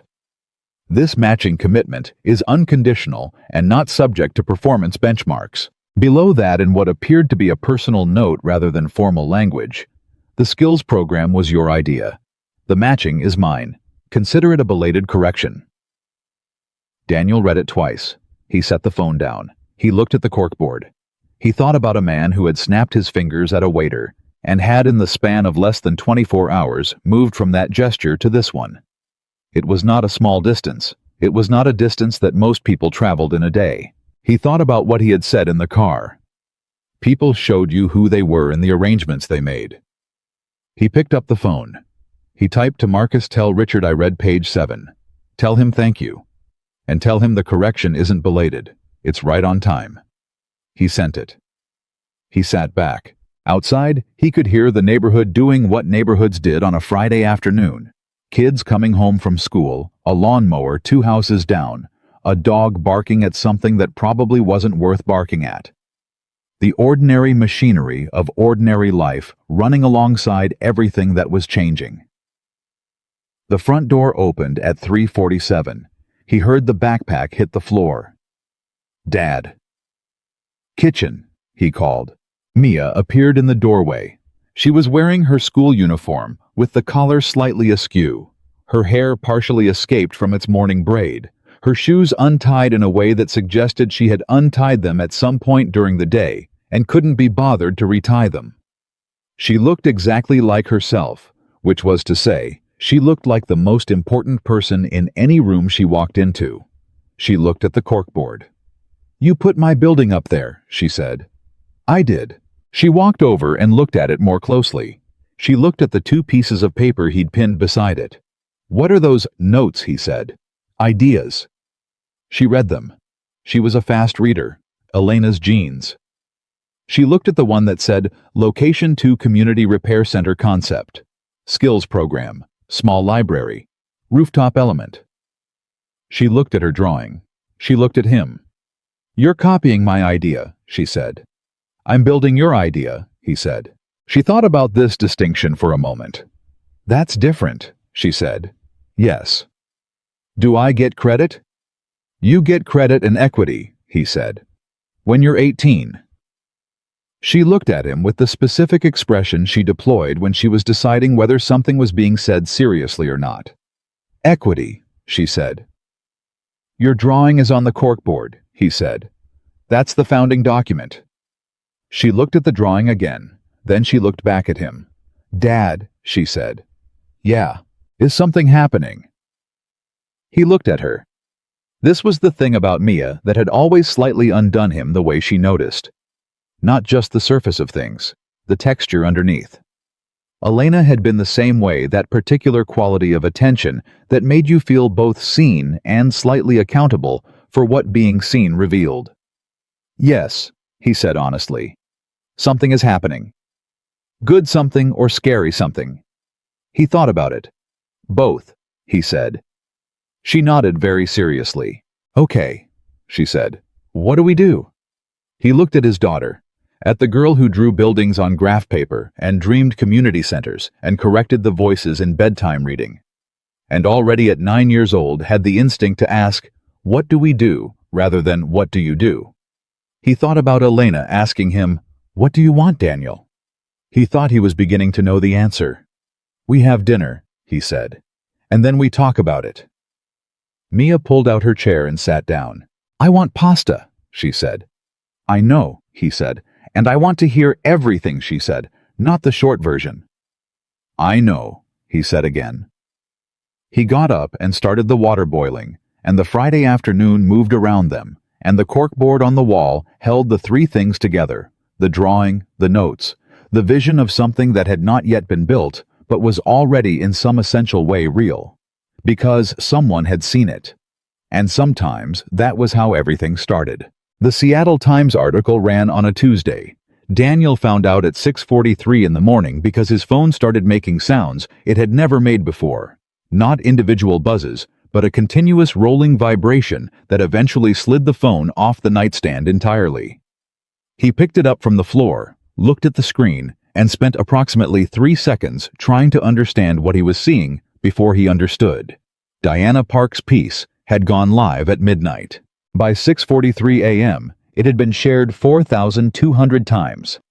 The headline read, "He spoke 5 languages to a billionaire and changed the terms of the room.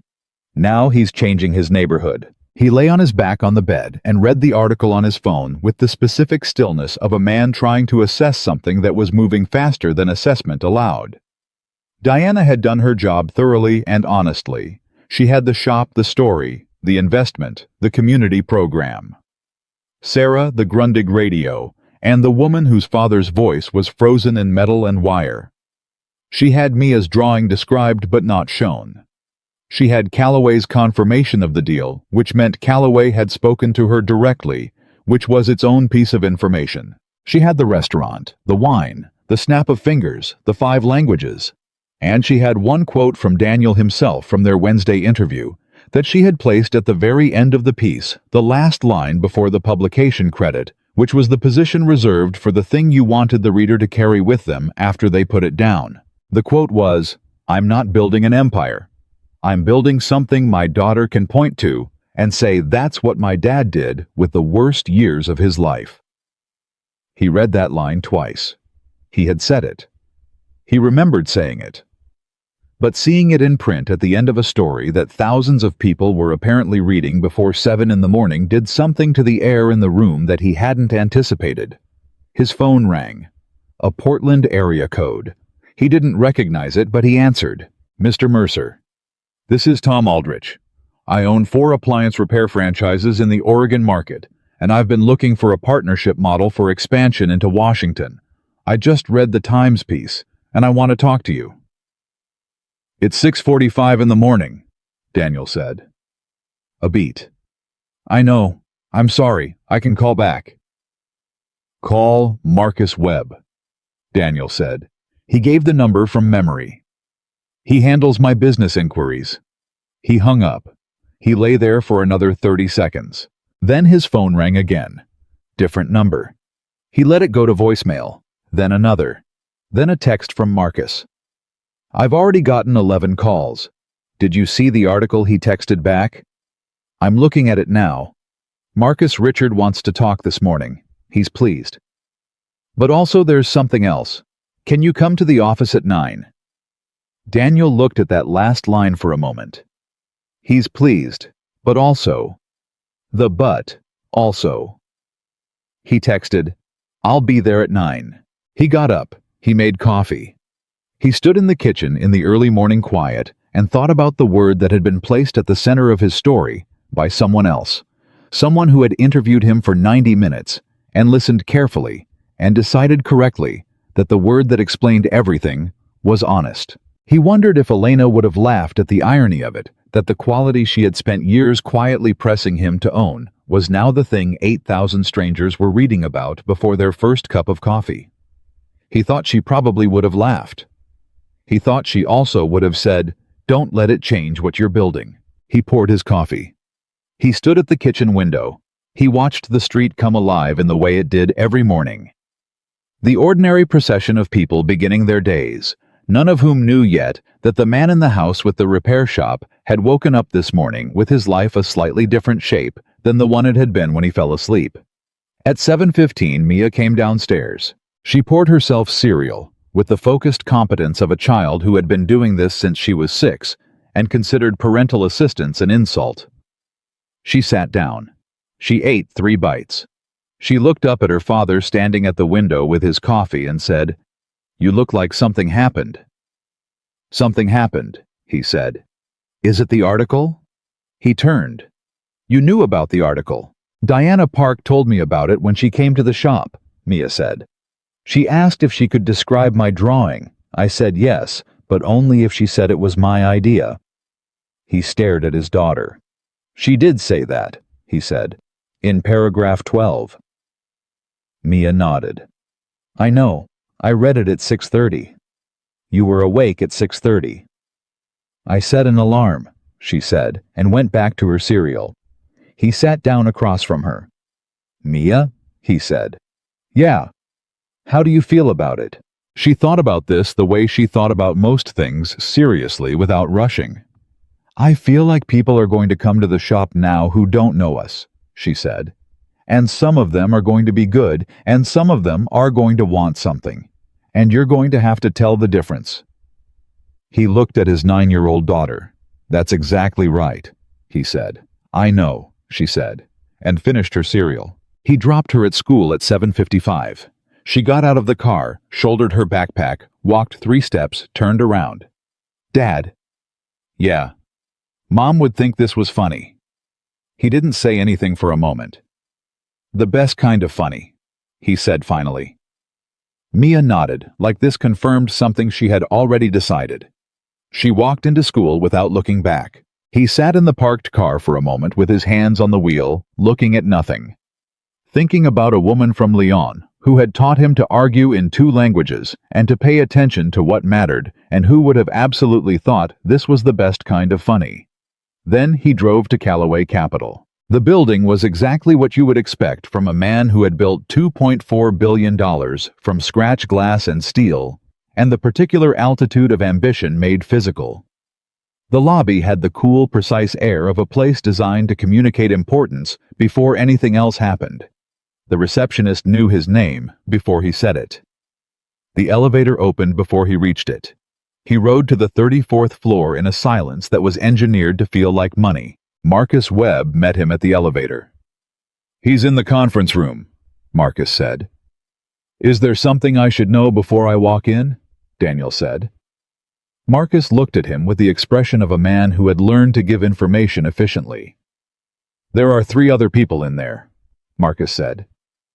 Callaway didn't tell me he was inviting them. I found out 20 minutes ago. Who are they? Marcus paused. Investors. 2 are existing Callaway Capital partners. The 3rd I don't know personally, but her name is Dr. Amara Cole. She runs a non-profit called Future Trades, which focuses on workforce development and vocational training for underserved communities. He paused again. Given your community skills program, I think the connection is obvious. Did Callaway tell her about the program? He must have.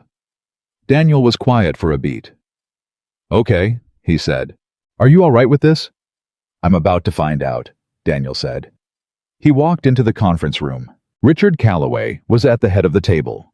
The 3 other people turned when Daniel entered 2 men in suits who had the look of people who had made their money in things Daniel would have needed to research to fully understand, and a woman in her late 40s with close-cropped natural hair and the quality of attention in her eyes that reminded Daniel immediately of the way serious people in serious fields looked at the world.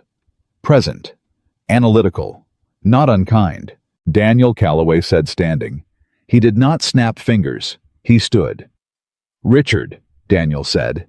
The introductions were made. The 2 men were Thomas Reeves and Carl Nakamura, both senior partners.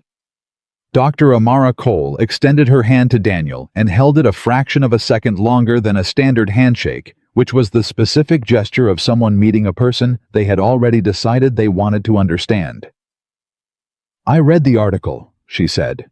Most people apparently did, Daniel said. Something in her face relaxed. She had been waiting to see if he was going to be performative about the attention. The directness apparently satisfied her. They sat. Callaway looked at Daniel. I want to be transparent about why I asked these 3 to join. Thomas and Carl are evaluating whether to expand their involvement in the Mercer repair deal, not to change your terms, which stand as agreed, but to increase the total capital pool, which would accelerate the 2nd location timeline. Amara is here because Future Trades has infrastructure. We don't have program design community trust relationships with vocational education networks, And because the skills program you described is something she has been building toward from a different direction. He paused.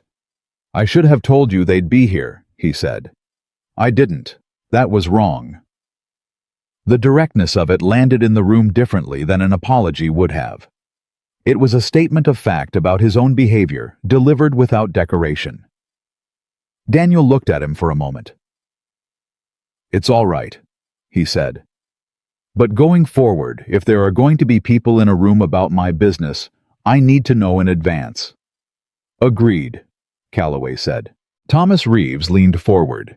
He was in his 60s, silver-haired, with the specific confidence of a man who had been in a great many rooms and very rarely been surprised by what happened in them. He looked at Daniel with the slightly appraising quality of someone running an evaluation. Mr. Mercer, he said, I've reviewed the term sheet and your financials. Your margin is impressive for the model. My question is scalability. A repair business runs on the reputation and skill of the individual operator. How do you scale the quality that currently exists in one location, run by one person, to 2, 3, 10 locations without diluting what makes the model work? It was a good question. Daniel respected it. The answer is the skills program, he said. I'm not going to hire people off the street and train them in 2 weeks and hand them a wrench. I'm going to build the training program first. Every technician who works for Mercer Repair will go through it. The program establishes a standard technical, ethical, relational. How you treat the object someone brings you. How you talk to a client who's nervous about cost. How you decide whether a repair is worth it or whether honesty requires telling them it isn't. He paused. The quality isn't in me. It's in the approach. The approach can be taught. Reeves sat back. Carl Nakamura, who had been quiet and watchful, spoke for the first time.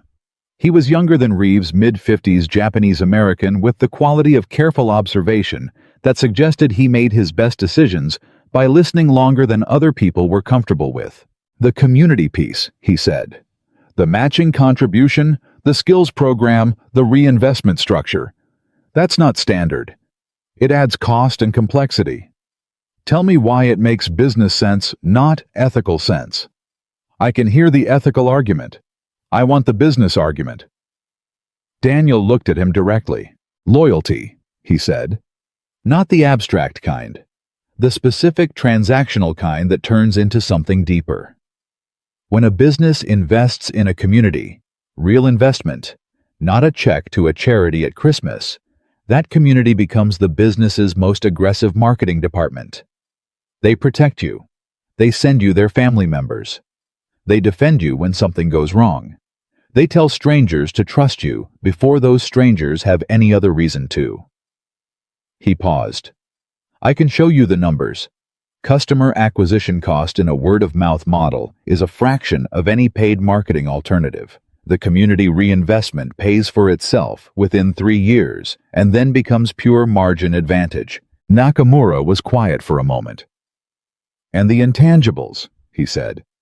The intangibles are that I can look my daughter in the eye, Daniel said. Which isn't your concern commercially, but is mine personally, and the two aren't separable in this business, because this business is me. Another silence. Then Nakamura nodded once slowly and looked at Reeves, and something passed between them that was not visible in language. Dr. Amara Cole had been watching Daniel through all of this, with the focused attention of someone building an accurate model of another person in real time. Can I ask you something different? She said. Please, Daniel said. The people you want to train, she said. Who are they in your mind? When you picture the first cohort of students in your skills program, who do you see? Daniel didn't hesitate. I see a 53-year-old woman who worked on an assembly line for 22 years and can no longer do the physical work because of an injury to her shoulder, he said. I see a 24-year-old man who aged out of foster care with a high school diploma and a very limited network. I see a woman in her 40s who immigrated here from somewhere that her credentials don't transfer, who is working 2 service jobs and is exhausted and capable of far more than either job requires. He paused. I see people who are good with their hands and good with problems and have never been given the framework that would make those qualities into a livelihood. Dr. Cole was looking at him. That is exactly who we work with, she said quietly. I know, Daniel said. I read about Future Trades 2 years ago. I've had your website bookmarked for 18 months. I didn't know how to approach you. The room was very still. Calloway was looking at Daniel with the expression that Daniel had come to recognize as his genuine one, the one without the performance layer. Dr. Cole looked at Calloway. You didn't tell him I'd be here, she said. Not quite a question. No, Calloway said. And he knew who I was anyway. Apparently. She looked back at Daniel. I have a program design, she said. Curriculum assessment tools, community outreach framework, employer relationships for post-program placement.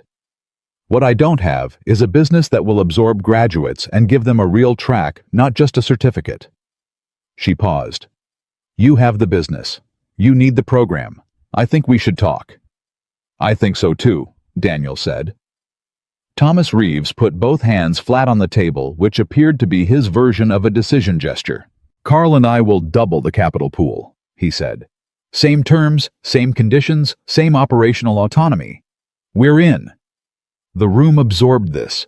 Daniel looked at the 4 people across the table from him, the billionaire who had snapped his fingers and then spent 3 days moving toward something different, the 2 senior partners who had just made a decision in under 30 minutes based on a conversation, and the woman who had been building toward this from a direction none of them had predicted. He thought about the corkboard in his kitchen, the drawing, the notes, the small figures outside the building that Mia had drawn with a pencil on a Friday evening. He thought about how much of this had started with a bottle of French wine and a single moment when he had decided that the most important thing in a room was rarely the loudest thing. I have one question, he said. Calloway looked at him. Go ahead. Why now? He said.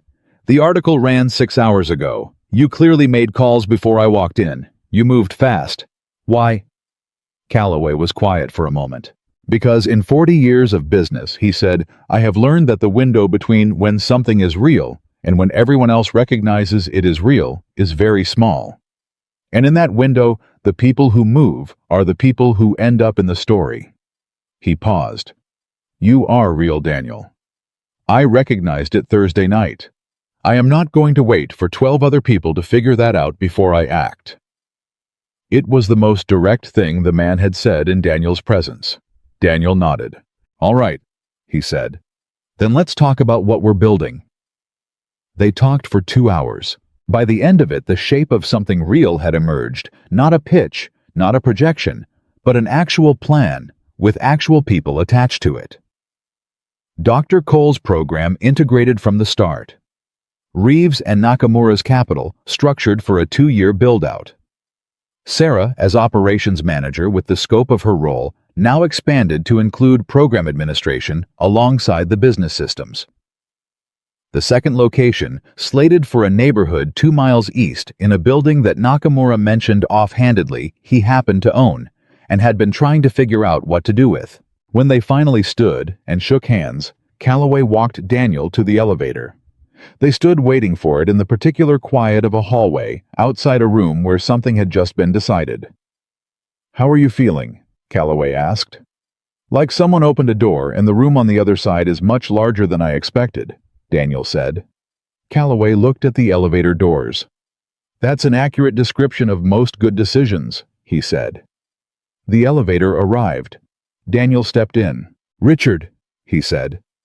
Calloway looked at him. The Margot, Daniel said. The night at the restaurant. You poured a glass for me. I remember. No one had done that in 4 years, Daniel said. Not like that. Not as an invitation, rather than a transaction. Calloway was very still. I don't know if you knew what you were doing, Daniel said, but it mattered. The elevator doors started to close. I didn't know, Calloway said quietly before the doors met. But I'm glad. The doors closed. Daniel rode down alone in the engineered silence. He walked through the lobby and out into the Seattle morning, and stood on the sidewalk for a moment in the air, which was cool and carried the particular smell of the city after rain. He called Sarah. She answered on the second ring. How did it go? The scope of your role just expanded, he said. A pause. How much? Significantly, he said. I'll explain everything tonight. Are you free at 7? Yes, she said. And then after a brief pause, Daniel, are you all right? He thought about that. I think I'm better than all right, he said. I think I'm just not used to it yet. Get used to it, she said firmly. He smiled at the sidewalk. Working on it, he said. He hung up and started walking toward the parking garage, and his phone rang again almost immediately. He looked at the screen. A New York number. He answered. Mr. Mercer. A man's voice slightly hurried the rhythm of someone who made a lot of calls in a short amount of time. My name is Philip Anand. I'm an editor at The Atlantic. I read the Times piece this morning, and I want to commission an essay from you, your words, your story, the philosophy of what you're building. We'd want it by end of next month, roughly 3,000 words. We pay well, and we have 7 million readers. Daniel stood on the sidewalk. He thought about what he had said to Diana Park in the 90-minute interview. He thought about the things he had said that she hadn't used, the things he'd said about Elena, about grief, about what it felt like to build something real out of the worst years of your life. He thought about Dr. Cole's students, the 53-year-old woman with the shoulder injury, the 24-year-old who had aged out of foster care. He thought 7 million readers. He thought the skills program needs people who believe in it before they walk in the door. Send me the contract, he said. Excellent, Anand said. I'll have it to you by end of day. And Mr. Mercer, I want you to know the piece doesn't have to be triumphant. It doesn't have to be a success story. It can be honest. Honest is the only way I know, Daniel said. I know, Anand said. That's why I called. He got to the parking garage. He sat in his car for a moment before starting it. He pulled out his phone and texted Mia Bigday. Tell me about yours at dinner. The reply came back in 4 minutes, which meant she had checked her phone at lunch. Mine was good. We did fractions. I already knew fractions. Also, Tyler said my building drawing was cool. He said it like he didn't want to, but he couldn't help it. Daniel looked at that for a long moment. He texted back. Tyler has good taste. Also, fractions are important, even when you already know them. Mia. Why? Daniel. Because understanding why something works is different from being able to do it. A longer pause this time. Mia. That's pretty deep for a Tuesday. He laughed. Actually laughed alone in a parking garage at his 9-year-old daughter's assessment of his philosophical output. He started the car. He drove back to the shop and the city moved around him. And somewhere in the forward motion of the drive, he had the specific sensation of a life that was reorganizing itself not into something unrecognizable, but into a truer version of what it had been reaching toward for 4 years. Not a triumph. That was not the right word. More like an arrival. He parked in front of the shop. He unlocked the door. He walked to the workbench and picked up the Grundig radio and carried it to his stool and sat down, and began the careful, patient work of making it whole. His hands knew what to do. They had always known what to do. The rest was just the world catching up. He worked in silence for an hour, and then his phone buzzed once. He glanced at it. Marcus Webb. One more thing. Richard asked me to pass this along and said you'd understand the context. Below the text, Marcus had forwarded an email. The email was from Richard Calloway to his daughter Catherine, sent at 8:51 that morning, less than an hour before Daniel had walked into the conference room. It said, I'm coming to help you move in August. I should have asked first, and I'm sorry I didn't. I'd like to see your apartment before it becomes yours if that's possible. I'm not asking for more than that. I just don't want to keep calling twice a year on schedule. Your father. Daniel read the email. He set the phone face down on the workbench. He picked up a small screwdriver. He went back to work. And in the particular quiet of the shop, with the city moving outside and the radio slowly coming back to itself under his hands, Daniel Mercer thought about the strange and non-linear way that honesty moved through a room, how it started in one place and ended up somewhere entirely else touching things it had no plan to touch. changing the temperature of conversations it was never meant to be part of. He thought about a snap of fingers and a $4,000 bottle of wine. He thought about 5 languages and a changed translation. He thought about a man sitting in a car at midnight saying the name Patricia for the first time in 2 years. He tightened a small screw. He tested a connection. From somewhere inside the old radio, a sound moved. Faint. Not music yet, but signal. The frequency was there. It just needed to be found. The Grundig radio came back to life on a Wednesday morning, 3 weeks after the article ran. Daniel was alone in the shop when it happened. He had the back panel off the wiring cleaned and resoldered the capacitors, replaced with period-correct components he had sourced from a supplier in Ohio who specialized in vintage electronics restoration. He powered it up carefully, the way you approach something fragile that has survived a long time by being handled well. The static came first. Then through the static, a signal weak hunting finding its range. He adjusted the tuning dial by increments so small they were almost imaginary. And then, suddenly cleanly, a voice. A jazz program on a public radio station. The host speaking low and easy between tracks, and behind the host's voice, a trumpet finding its way through a melody that was 60 years old and still true. Daniel sat back on his stool. He listened for a moment. Then he picked up the phone and called the woman who had brought it in. Her name was Margaret Chen, and she answered on the 3rd ring. And when he told her it was ready, she went quiet in a way that had nothing to do with bad news.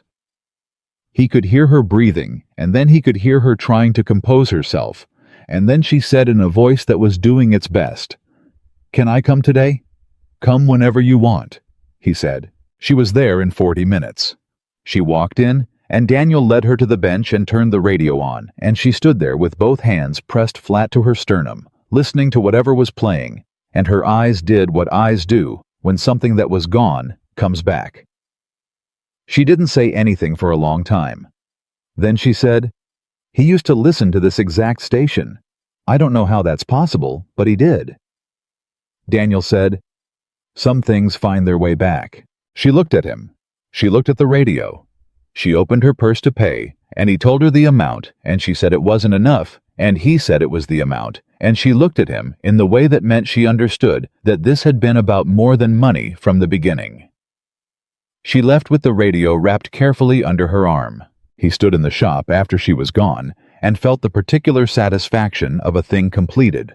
Not a transaction, not a number in a column, but a thing that was broken and was now whole, returned to someone who needed it to be whole for reasons that had nothing to do with function and everything to do with love. He thought, this is what I am building. Not a franchise, not a scalable model.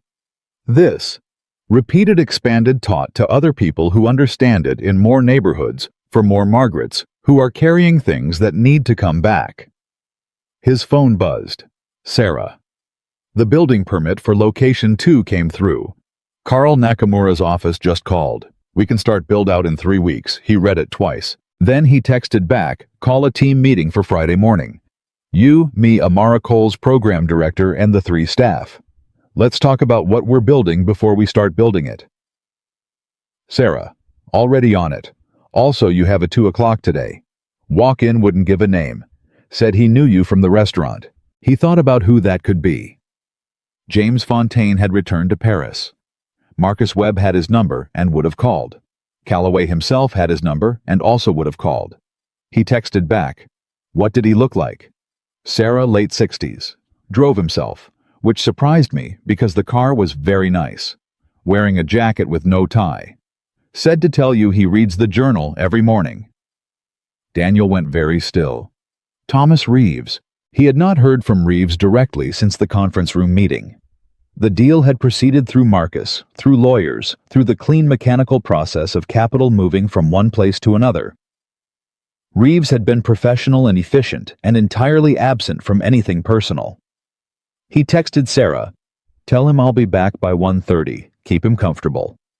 He arrived at 1:22. Reeves was sitting in the reading chair in the corner, the same chair Calloway had pulled to the table weeks ago with a cup of coffee from the machine in the back that Sarah had apparently offered him. He was reading something on his phone, not performing patience, just actually patient. He looked up when Daniel walked in.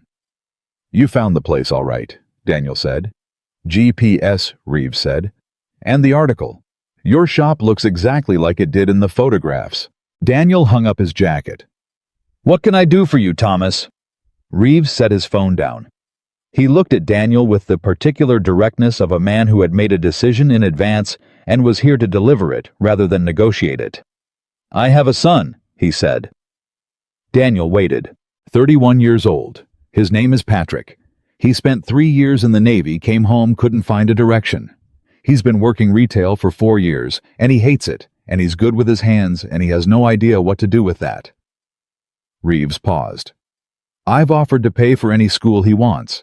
Any training program, any certification. He won't take money from me." "Why not?" Daniel said. "Because I wasn't there when he was growing up," Reeves said. It came out with the flatness of a fact that has been held long enough that the pain has compressed into something denser than sadness. "I was building what I built, and his mother raised him, and he is a man now who is uncomfortable receiving things from me because he spent 20 years not receiving them." Daniel said nothing. "I read your essay in The Atlantic," Reeves said. The essay had run 2 weeks prior. Daniel had written it at his kitchen table over 5 evenings. Mia asleep, the house quiet, his hands on the keyboard, instead of a screwdriver for once. It had been the most personally exposed writing he had ever done. Not comfortable, but true. He had written about Elena, about grief with a direction, about what it meant to repair something that was broken versus replacing it with something that wasn't, about the difference between value and price, about how his daughter had dreamed his business plan on graph paper and how he had understood looking at it that the most important things always begin with someone seeing something that isn't there yet. 7 million readers. He still could not fully feel the reality of that number.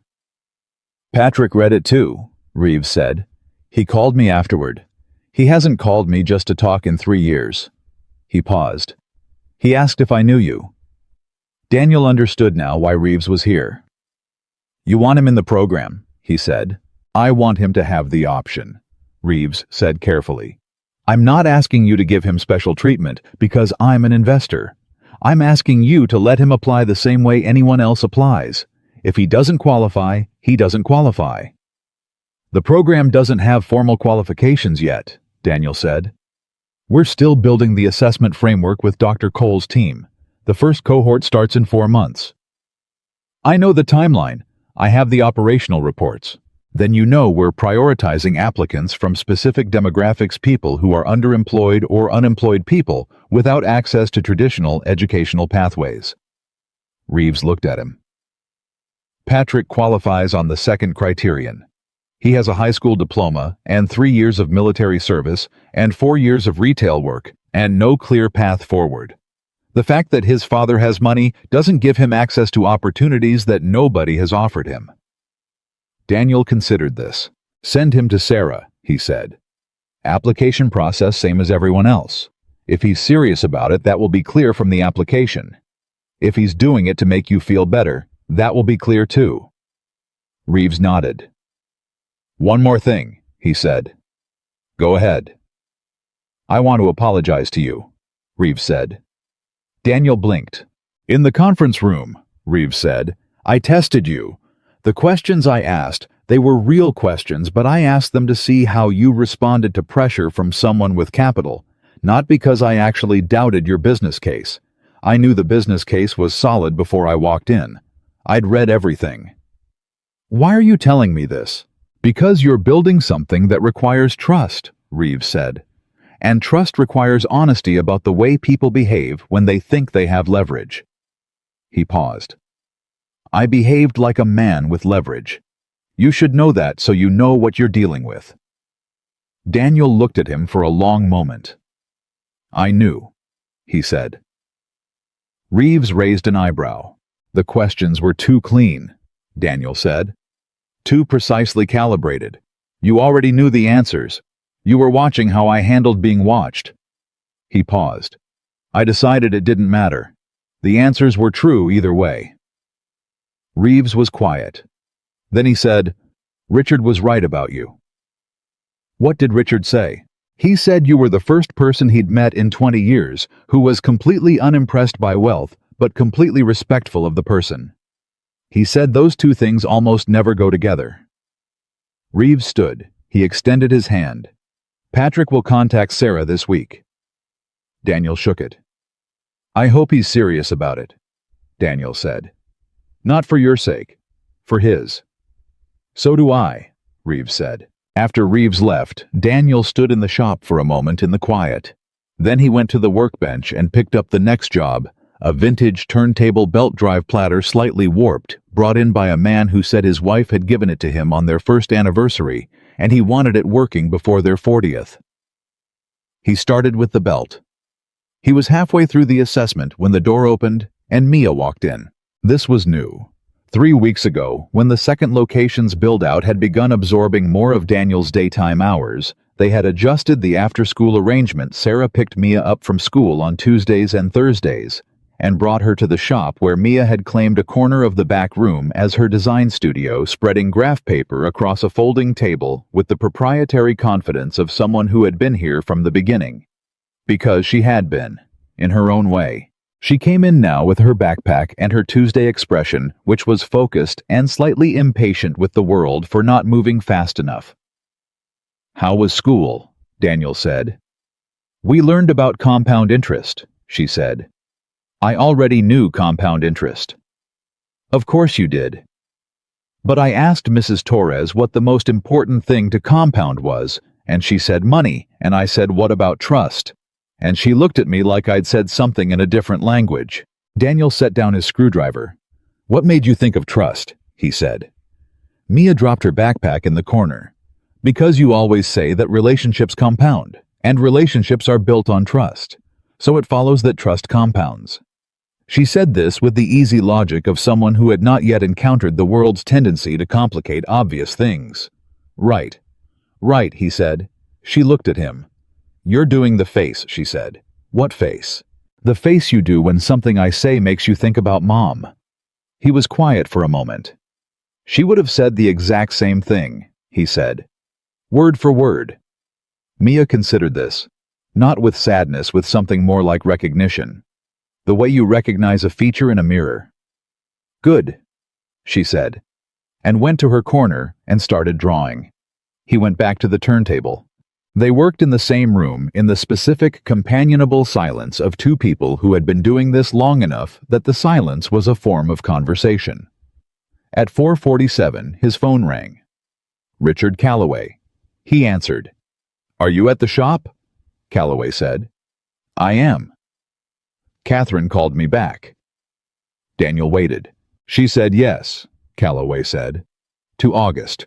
She said, a pause, and in the pause, something that was not quite Calloway's usual voice, something that had been stripped of its management. "She said she'd been waiting for me to ask." Daniel closed his eyes briefly.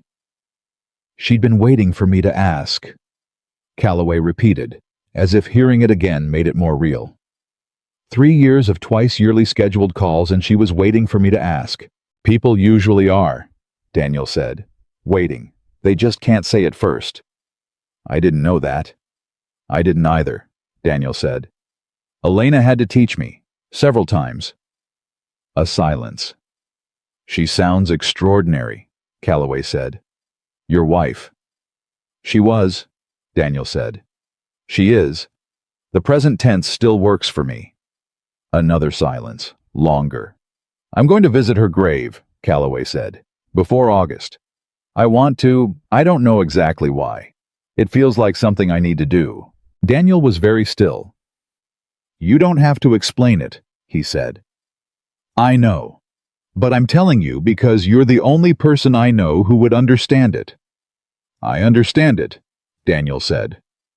"She changed the room," Calloway said. "From wherever she is. She changed the whole room."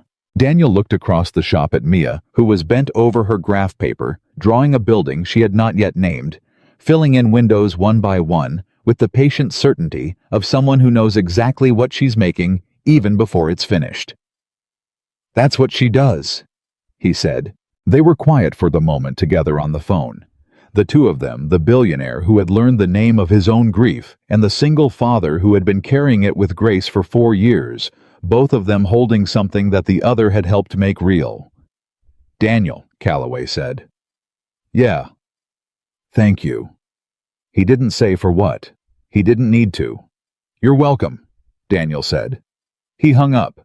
He set the phone on the workbench. He looked at the turntable, at the belt in his hands, at the careful work waiting to be finished. He picked up the screwdriver. 3 weeks later, on a Saturday morning in October, the second location of Mercer Repair opened. It was not a grand opening in the commercial sense. There was no ribbon, no press release, no sponsored content. What there was a neighborhood and neighbors, and a building that had been a vacant storefront for 2 years and was now something else. Sarah had organized the morning with the precise, warm efficiency that had become her signature in 3 months on the job. Dr. Cole's team had set up a table near the entrance where people could learn about the skills program. The first cohort started in 6 weeks, and all 12 spots had been filled within 48 hours of the application opening. Patrick Reeves was one of them. His application had been thorough, specific, and honest about why he wanted in and what he expected from himself.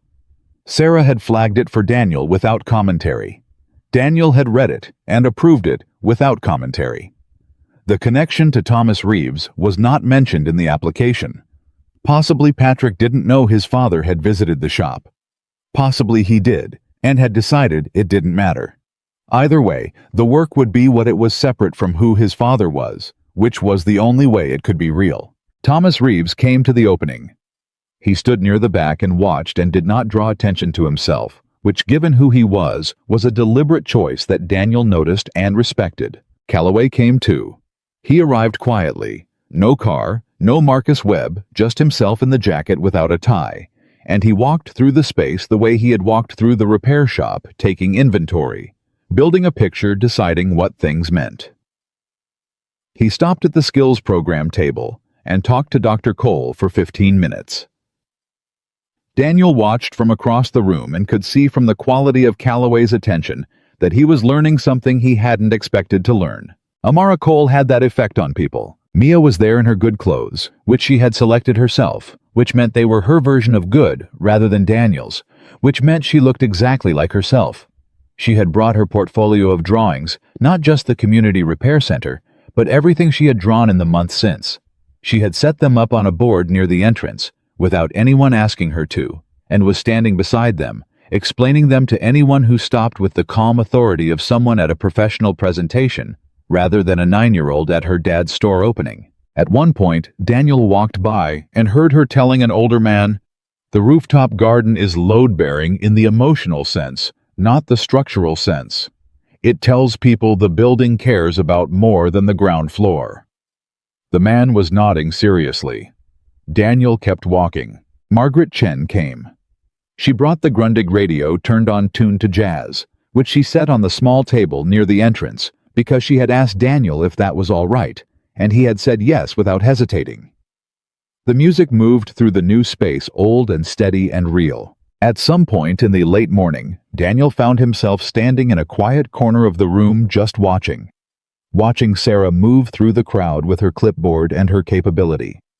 Watching Dr. Cole's team explain the program to people whose faces changed as they understood what was being offered. Watching Mia holding court by her drawings. Watching Calloway standing alone for a moment near the window, not performing, not managing, just looking out with the particular expression of a man who is thinking about something true. Sarah appeared at Daniel's elbow. "How are you feeling?" she said. He thought about it honestly. "Like this is real," he said. "It is real," she said. "I know. That's what's strange about it." She looked at him with the direct, steady attention she brought to everything. "You know what I think," she said. "Tell me." "I think you built this for Elena," she said. "And I think that's exactly right. And I think she would have very specific opinions about the layout of the skills room." He laughed. It came out full and real. "She absolutely would," he said. "She would have moved the workbenches. She always moved the workbenches."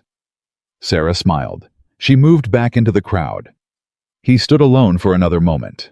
He thought about a Thursday night in a restaurant and a man who snapped his fingers at a waiter. He thought about how different that night could have been, how easily he could have been a different person, how easily he could have deflected, gone small, taken the path that required nothing. He thought about the translation he had chosen to give instead, not the message he had been handed, something truer, something that opened a door instead of closing one, and everything that had moved through that open door since. He thought about Elena in the specific way he thought about her when something had happened that she needed to know about. He tried to hear her. He usually could eventually. What he heard was not words. It was more like a quality of light, the feeling of being recognized by someone who knew you all the way through, who had decided you were worth knowing before you had fully decided it yourself. He held that for a moment. Then Mia found him. She pushed through the crowd with the focused navigation of someone who has places to be stopped in front of him, looked up at him with her dark eyes that were so much her mother's. It was sometimes hard to breathe. "The man by my drawings asked if I was going to be an architect," she said. "What did you tell him?" "I told him I was going to be whatever built the most real things," she said. "He said, 'What does that mean?' I said I'd figure it out."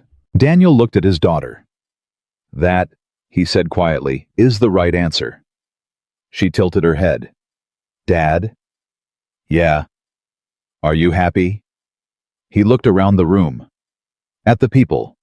At the music from the old radio. At Sarah and Amara and Calloway and Thomas Reeves standing near the back watching his son's name on an enrollment list. At the drawings on the board by the entrance. At the building that had been empty and was now full. He looked back at Mia. "Yes," he said, and meant it without qualification for the first time in a long time. She nodded once, satisfied, and went back to her drawings. He stood in the room that his daughter had dreamed on graph paper, and his wife had made possible by showing him what mattered, surrounded by people who had come from unexpected directions and arrived at the same place. And he understood, not abstractly, but in the specific physical way of something finally settling, that this was what it looked like when a broken thing came fully back. Not perfect, never perfect, but whole. And sometimes whole was more than enough. Sometimes whole was exactly everything. Because the man who had once stood invisible at table 12 with a notepad in his hand had learned one honest moment at a time that the most important thing in a room was never the loudest thing.